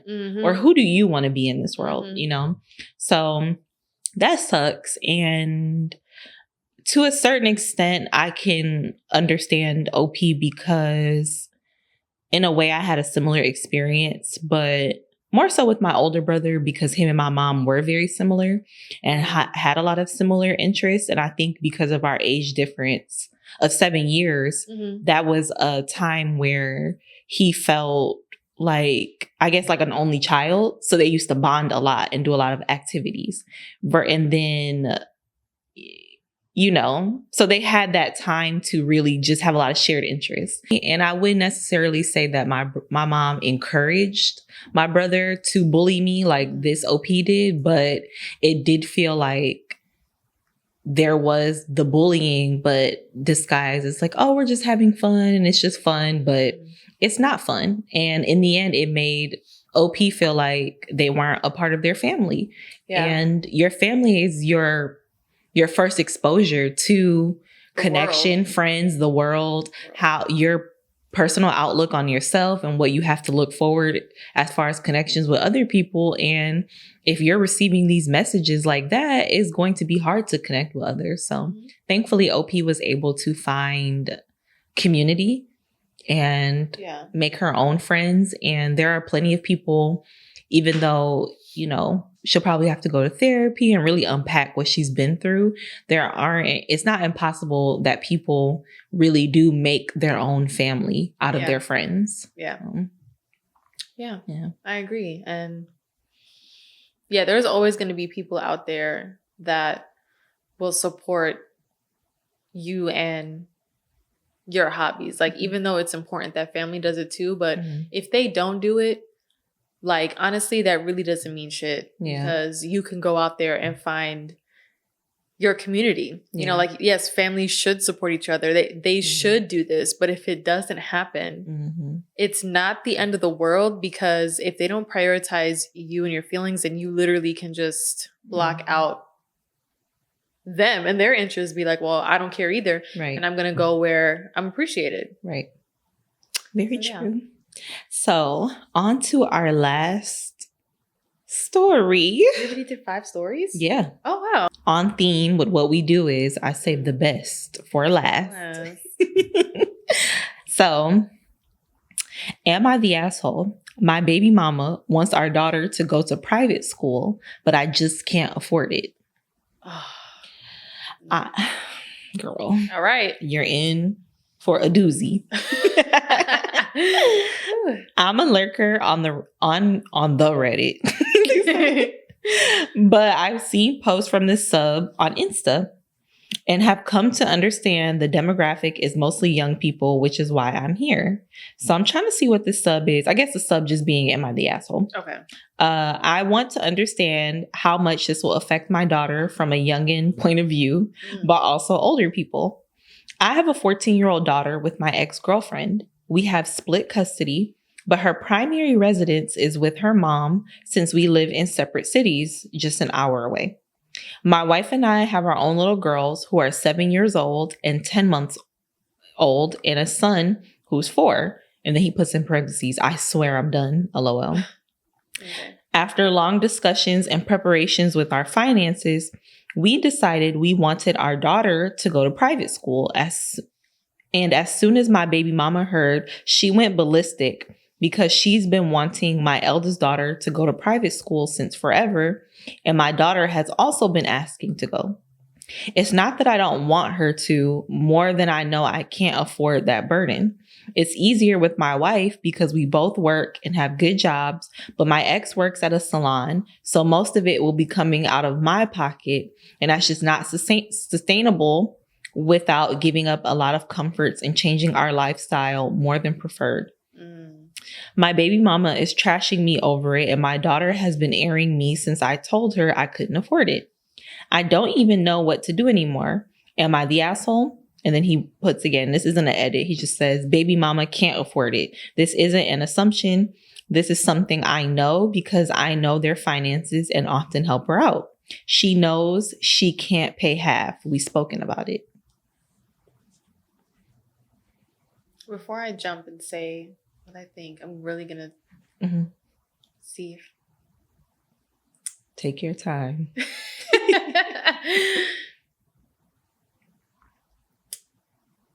At this point in your cleaning journey, you should have opened a window and be just about ready to light that candle. Right. Or incense. Right. Okay. I'm just going to say it. I think not the asshole. Okay. Because... That was very unexpected. But okay. Really?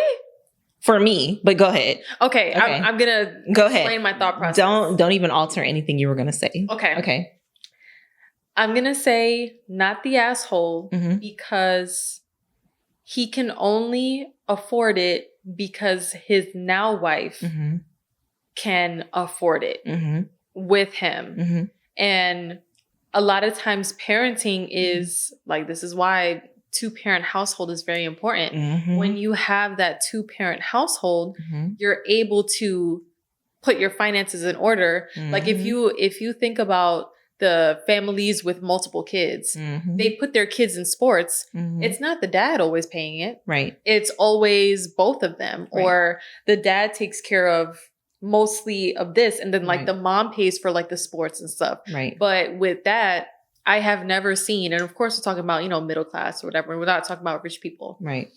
Normal families, from what I've seen, is always both of the parents pitching in because they both make money. Right. And I think that although it sucks and the daughter has been wanting to go as well, this sucks. And I can't say that it doesn't, of course, but how do you expect him to pay. Oh shit! I almost choked. Pay for everything, but he can't. So like, how would he have been able to put her through the private school? Like maybe telling the daughter, I don't know how old she is. Does it say how old the daughter is? His oldest daughter? Yeah. She's 14. Oh. And then the current daughter is 7. Okay. So she can't work and help the dad. Right. But then he's saying that he would have to give up a lot of how they're living in order to do that for the daughter. Right. This is a difficult one. Because if there was a way for you to put your first daughter in private school, then sometimes you do have to make, sacrifices to do that. However, if you're already in a marriage with the kid, you have to prioritize both. You can't just prioritize the kid that you already have because you have a child with your wife. And you can't necessarily make your now wife and now kids' lives uncomfortable because you're trying to make something happen that's out of your league or out of your financial budget. Right. Like if it didn't come with a sacrifice, then yeah, I'm sure he would have done it. Right. But I'm just thinking about how a 2-parent home is extremely important. And when things don't work out, sometimes it is just, it is kind of unfair though, because she's older and the younger one is going to private school. But unless like my brain isn't coming up with a scenario that he could have just made it happen, in my brain, I'm just like, if the wife wants to pay for it, like I'll be damned if me and my husband have a kid, he already has a kid. I want my kid to go to private school. I'm putting my money into it. And you're going to tell me no, because you and your baby mama can't afford to put your child in private school. Right. Like I'm trying to think about all sides. Right. But ultimately the wife wants her child to do this. And it would be unfair for her to be told no just because the other daughter is not in the school. Right. In the private school. Right. So now I want to hear what you have to say. Okay. I think that like it's unfair that he lives an hour away.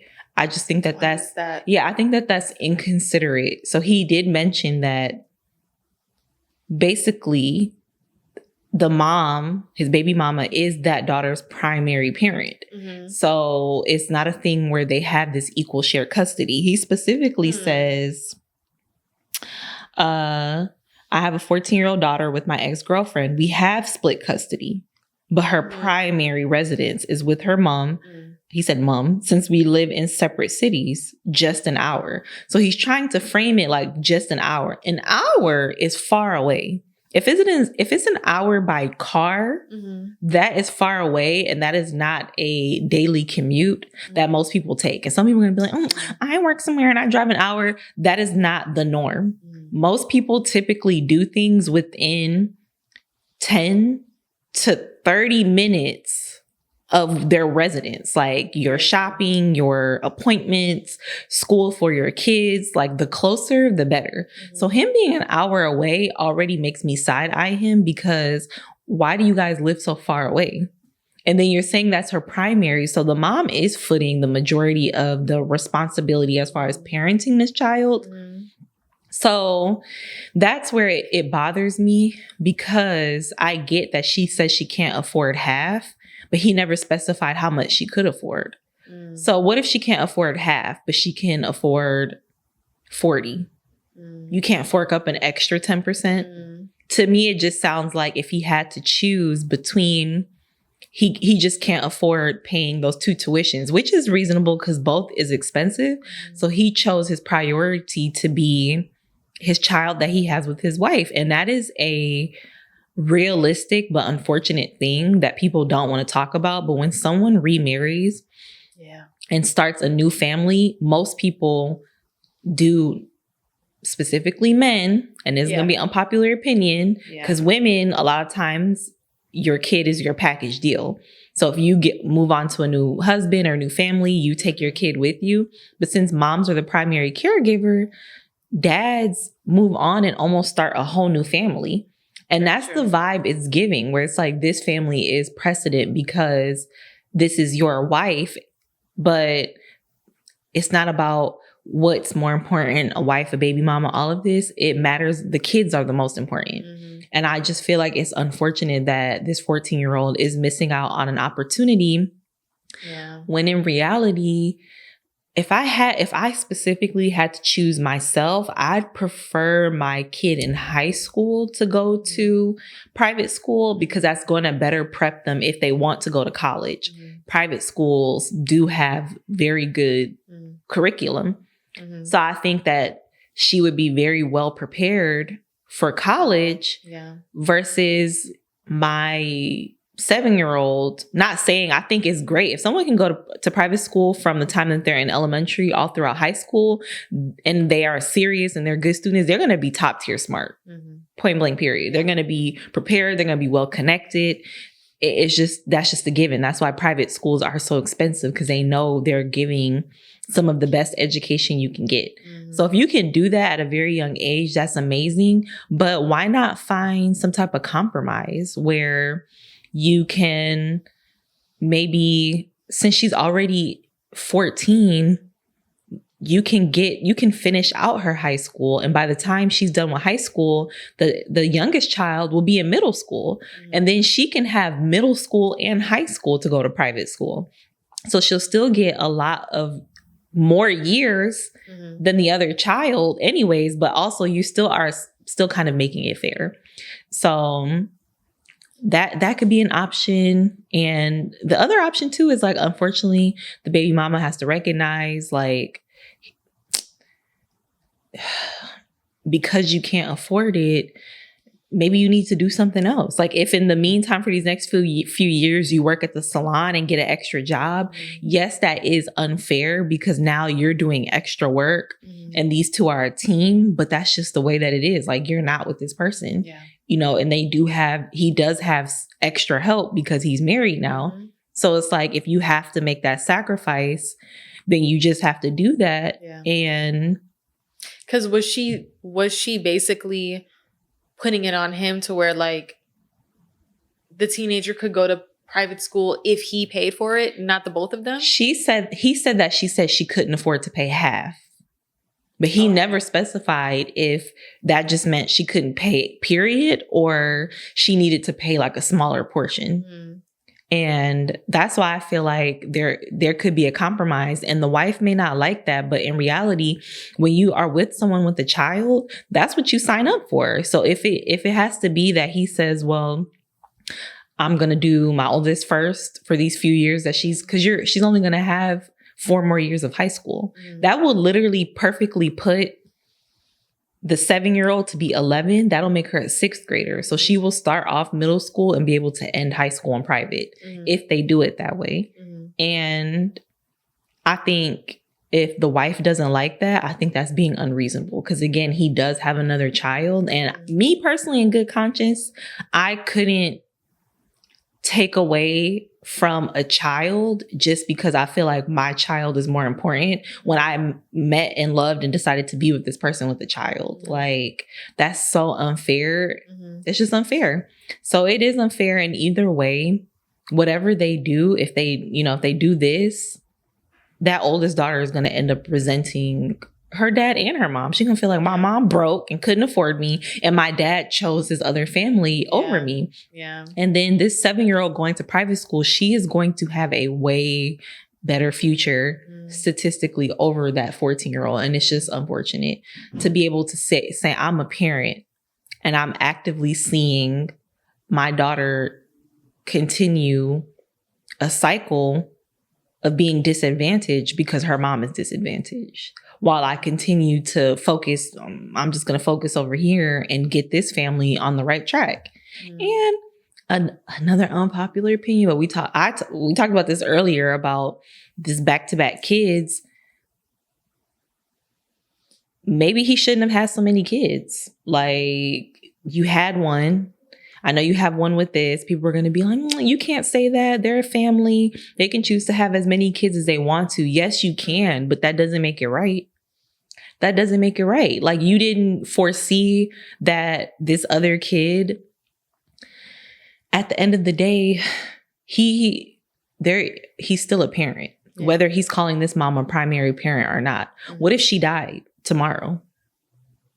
You're going to have to take her in. Yeah. So now that is still going to be an added expense. So what are you going to do? Take her in and be like, but we're only sending this younger one to private school because this is her mom and her mom can afford it, but I'm not going to do that.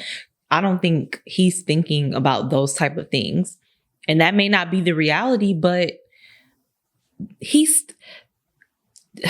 we make it normal and normalize dads as being secondary parent. There should be no primary, secondary. Parents are parents and they should just be parents. So they both need to be the primary.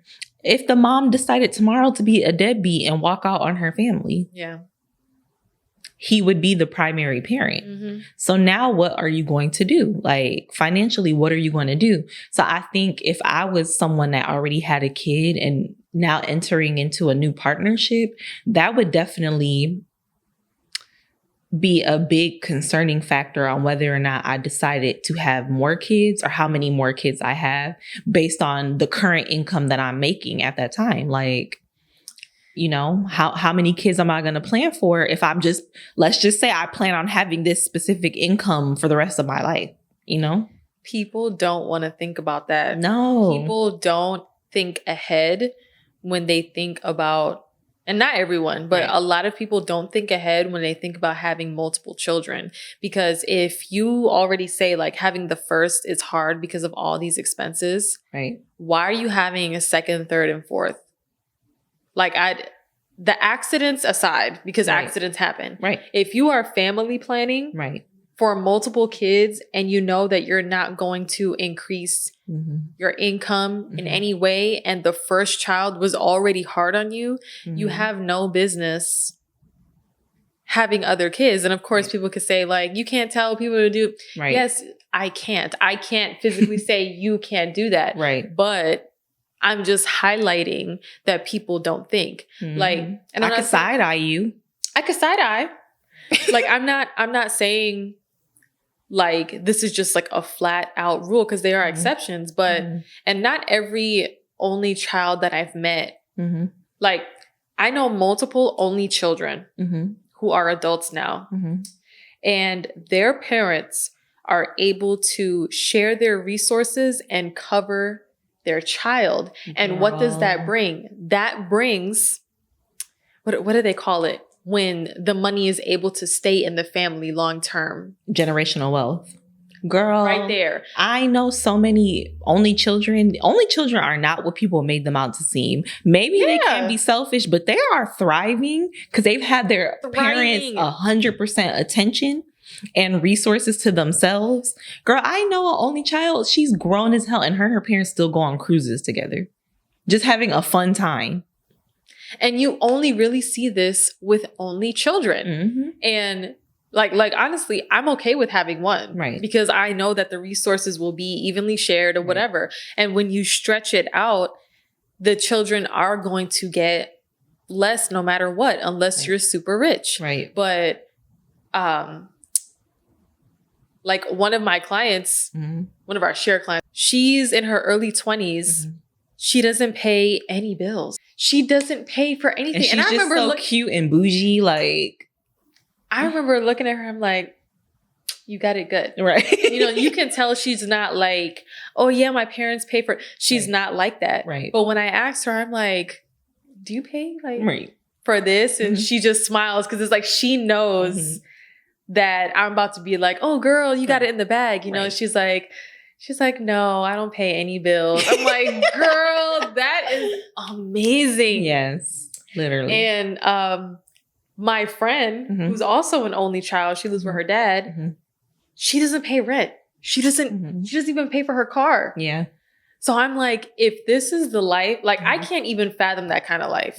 Like I've just had to being pay, relaxed. Just being relaxed, making the money for yourself and your future home when you're thinking about it. Like you have time and money to, like with our client, she's able to go to nursing school and not have to pay rent or anything. So when you have like an only child and you're probably more so like a middle class family, you are able to keep that generational wealth and have them succeed like for a long time until they're ready to leave and they got money. Right. They got resources. Right. But and then you get yourself a nice insurance policy. And when you go, they got it. $1 million or a few $1 million in the bag. And that's going to be their generational wealth. They got it. So it's like having one child, like I understand they may feel, you know, like, oh, I've always wanted a sibling. Of course, like, you know, sometimes I'll feel bad for them. Right. But I remember talking to one of my clients who kind of like felt that way. And this may be like pessimistic of me, but I told her, I'm like, you can make family from friends. Like you can, family is what you make it. You don't have to have siblings to feel like your family's complete. You can be complete and you can have your community. I said, there are people out here who have siblings and they all hate each other. Like literally, like at the end of the day, siblings are separate people. Like we don't necessarily, like, of course, like family drama and stuff like that happens. But out there, there's literally people who like siblings who each other and like there are really bad family dynamics. So even being a single child, I don't feel like you're truly missing out on life. You can make your own family and, you know, you're good. But if you were able to have all these resources and stuff, that's a great thing. You don't have this anxiety of survival that so many of us are dealing with, stuck with. Like yeah, I'm married now, but I dealt with anxiety of survival for so long that even me being married and me having a stable business, I'm still anxious about my survival financially because I wasn't put in a position and I had like, you know, a big family, which of course I love and I wouldn't take back for anything. But once your family is there, you can't take back your family. Exactly. But, you know, so I kind of went a little far, but I don't want people to feel like I said the father's not the asshole and like completely disregarding the other child. My mind immediately went to how both of them were a team and how would he, I guess my brain was just trying to figure out how would he have made it work. You know, like with the teenager now, if he can't pay in full, then what's going to happen? Because if the mom isn't willing to do some sacrifices to put the child in school with him, then well, what are we going to do?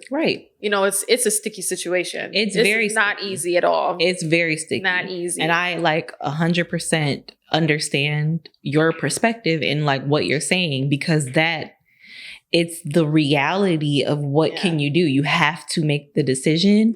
And the reason it's just not going to be fair. And there's only one way to make it fair, but the fairness actually does come from all of them compromising, including the wife. And she may not want to do that. And that is the reality. She may not want to wait. She may feel like, no, I want to put my daughter in private school now. But I personally feel like she's 7, not like that's too young. So why did you wait till 2nd grade? Like because elementary starts in kindergarten. So if you waited to 2nd, you can't wait till like 5th grade, a couple more years.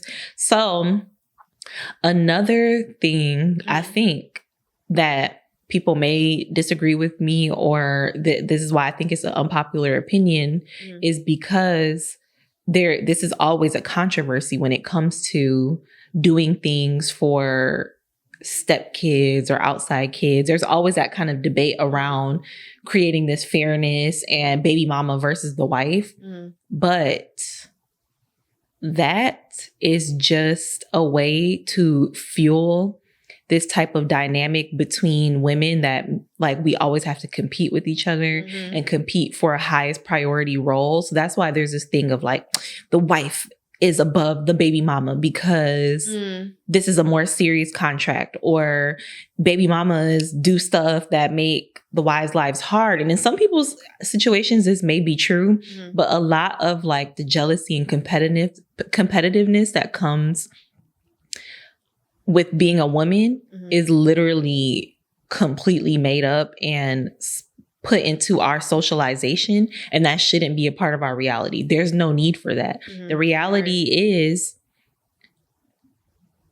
that both of these titles are important because one of them literally deals with creating a child. That doesn't mean if you're a toxic person, you feel like having someone's child makes you important in their life. That just means you need to protect, as a woman who can have a child, you need to protect your womb. You should just prioritize, if you want to get married, finding a partner that values that commitment or being committed to you before you guys have kids.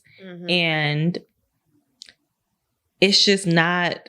it's not healthy. And I just feel like people don't realize the toxicity of that type of thinking, of being like, which one is better? Like, what are you competing for? A dusty man?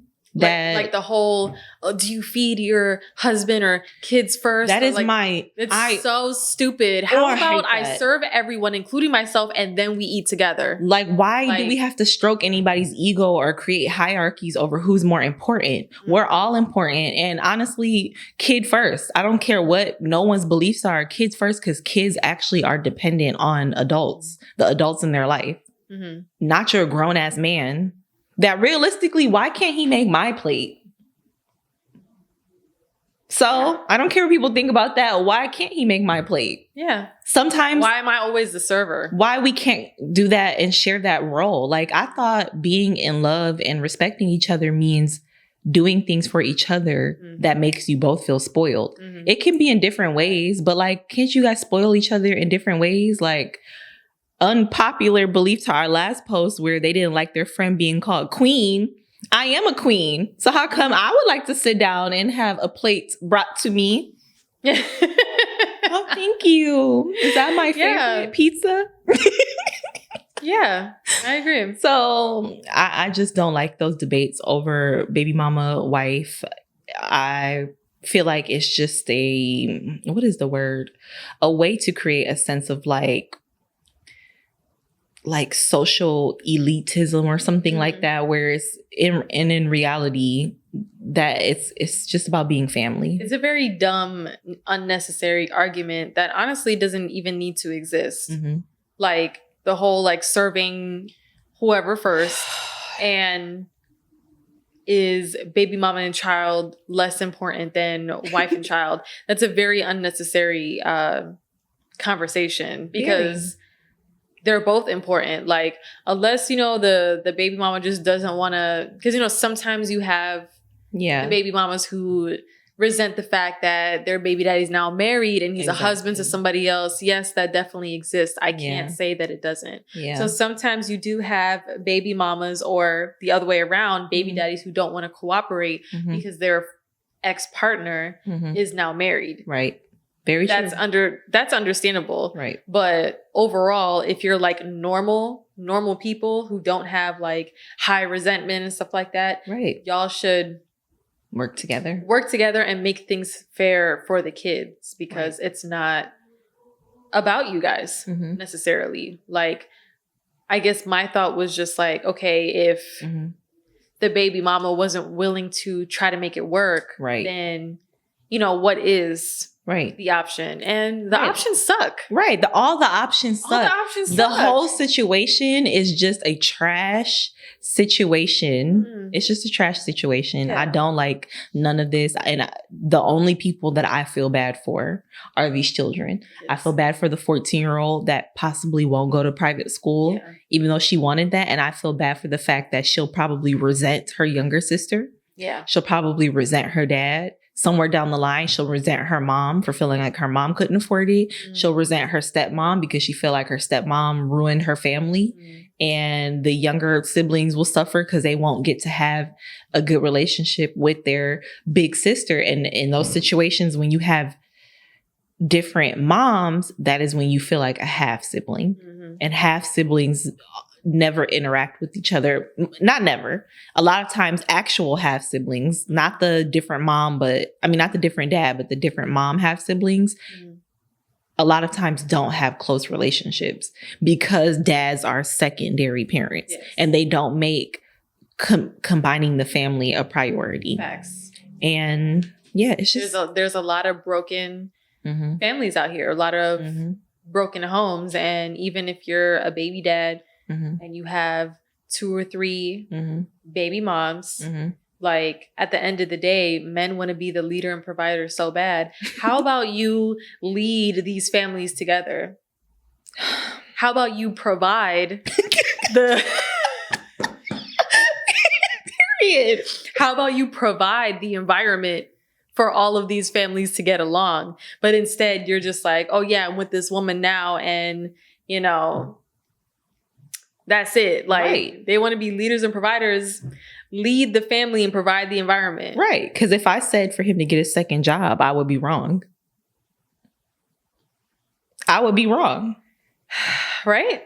Because you could get a second job to make it work. But people, you know, they live a comfortable life. They don't want to sacrifice that. But if we really open the door to the imagination of possibilities, then you could have made a little bit more sacrifices, even though... She has 4 years of schooling left. Yeah. Even though it's not necessarily fair that he would have to do it on his own. But if you really wanted that for your child, you could have made it happen. Right. So... Because I feel like a lot of moms feel like they sacrifice. They do a lot, you know? And that's not shitting on dads that do a lot. But I feel like the dads that know they do a lot, then if you know it doesn't apply to you, then this is not about you, you know? And not saying he doesn't do a lot. The hour away rubs me the wrong way. I feel like that's too far. You shouldn't live that far away from your kid. Yeah. You know?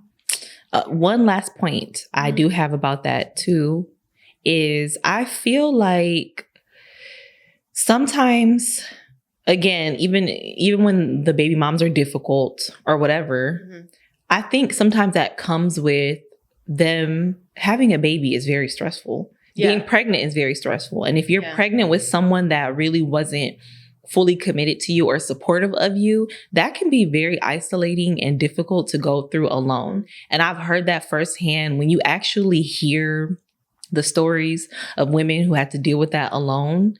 It's pretty sad. And then you can feel like, well, you should have made a better decision, or maybe you shouldn't have gotten pregnant by this person.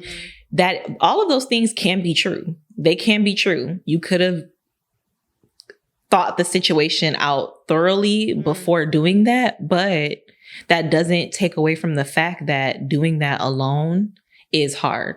So when those emotions are heightened, plus the postpartum, plus I just feel like motherhood changes women, like, and not necessarily like just changes you because I have a kid. Like I really do think like, I don't know the science. I don't know any of this. So if people do know, you know, feel free to comment or, you know, if you know, feel free to speak up. But having a kid, I think can really kind of alter your mind. Yeah. Where you might be a little unhinged. I agree. And not trying to be funny, but it's kind of like when you're on your period or when you're PMSing, those emotions and the way that they're heightened, those can be very intense, very, very intense. So if you've had a kid, it's so stressful. Like you're overwhelmed, you're overly stimulated, you're tired, and then you feel like you're doing it all alone. And then you see your partner, your emotions are clouding your ability to think rationally and make good decisions. And that's not making excuses for it, but it just makes me be able to empathize when some women lash out or do things that can be perceived as them being weird or them being bitter. And the other woman or the new wife being like, oh, she's making this difficult. But it's like, maybe put yourself in her shoes and think like your man could be good to you. But at some point in time, even if you got a great man, at some point in time to somebody, he might not have been a good person. Yeah. Like, Just like at some point in time as a woman, you could be a great woman, but maybe you weren't the best you person. weren't a good partner. And then you throw a baby into that mix. And that's just very unfortunate. Too much. Very unfortunate. I agree. So as women, we were blessed with the ability to, well, like we talked about earlier, understand emotions and be empathetic. So in those instances, even though we know how you can be about your man and your partner, I think it's still worth putting yourself in the other woman's shoes and trying your best to understand from her perspective. And if more women did that, I feel like we could truly have the sisterhood and be girls that we talk about and not be perceived as catty, competitive, vindictive, jealous bitches that always are fighting over some men. Of all things. Why are we fighting over men? Of all things in the world to fight over, men. Yeah. I agree. Men could be great, but let's be real. Yeah, we're not men haters. I would say men dislikers. Men dislikers, because y'all be doing dislikable stuff from time to time. Yeah. It's just funny because Dustin jokes about me all the time. And he'll be like, yeah, I know that because you hate men. And I'm like, babe, I don't hate men. I'm married to you. I'm like, yeah, you love me. Right. But you hate men and it's okay. And he'll like rub my shoulder. I'm like, I'll rub your shoulder. He will rub my shoulder and like sarcastically comfort me because he always says that I hate men. And I'm like, I really don't. I just want men to do better. Just do better. Do better because... You're disappointing us. Disappointing. Do better because the world needs that. Yeah. You know? Yeah. But that was our final story. Yay. I know. We made it through. You made it through your cleaning. That was a good topic, talking about parents. Yes. Parents. The trauma. Okay, thank you guys for watching our totally wise opinions on some Reddit stories. And if you like this type of content, please subscribe to our channel. And make sure to like, comment, and share. And also comment some stories about your annoying parents. Bye. Bye.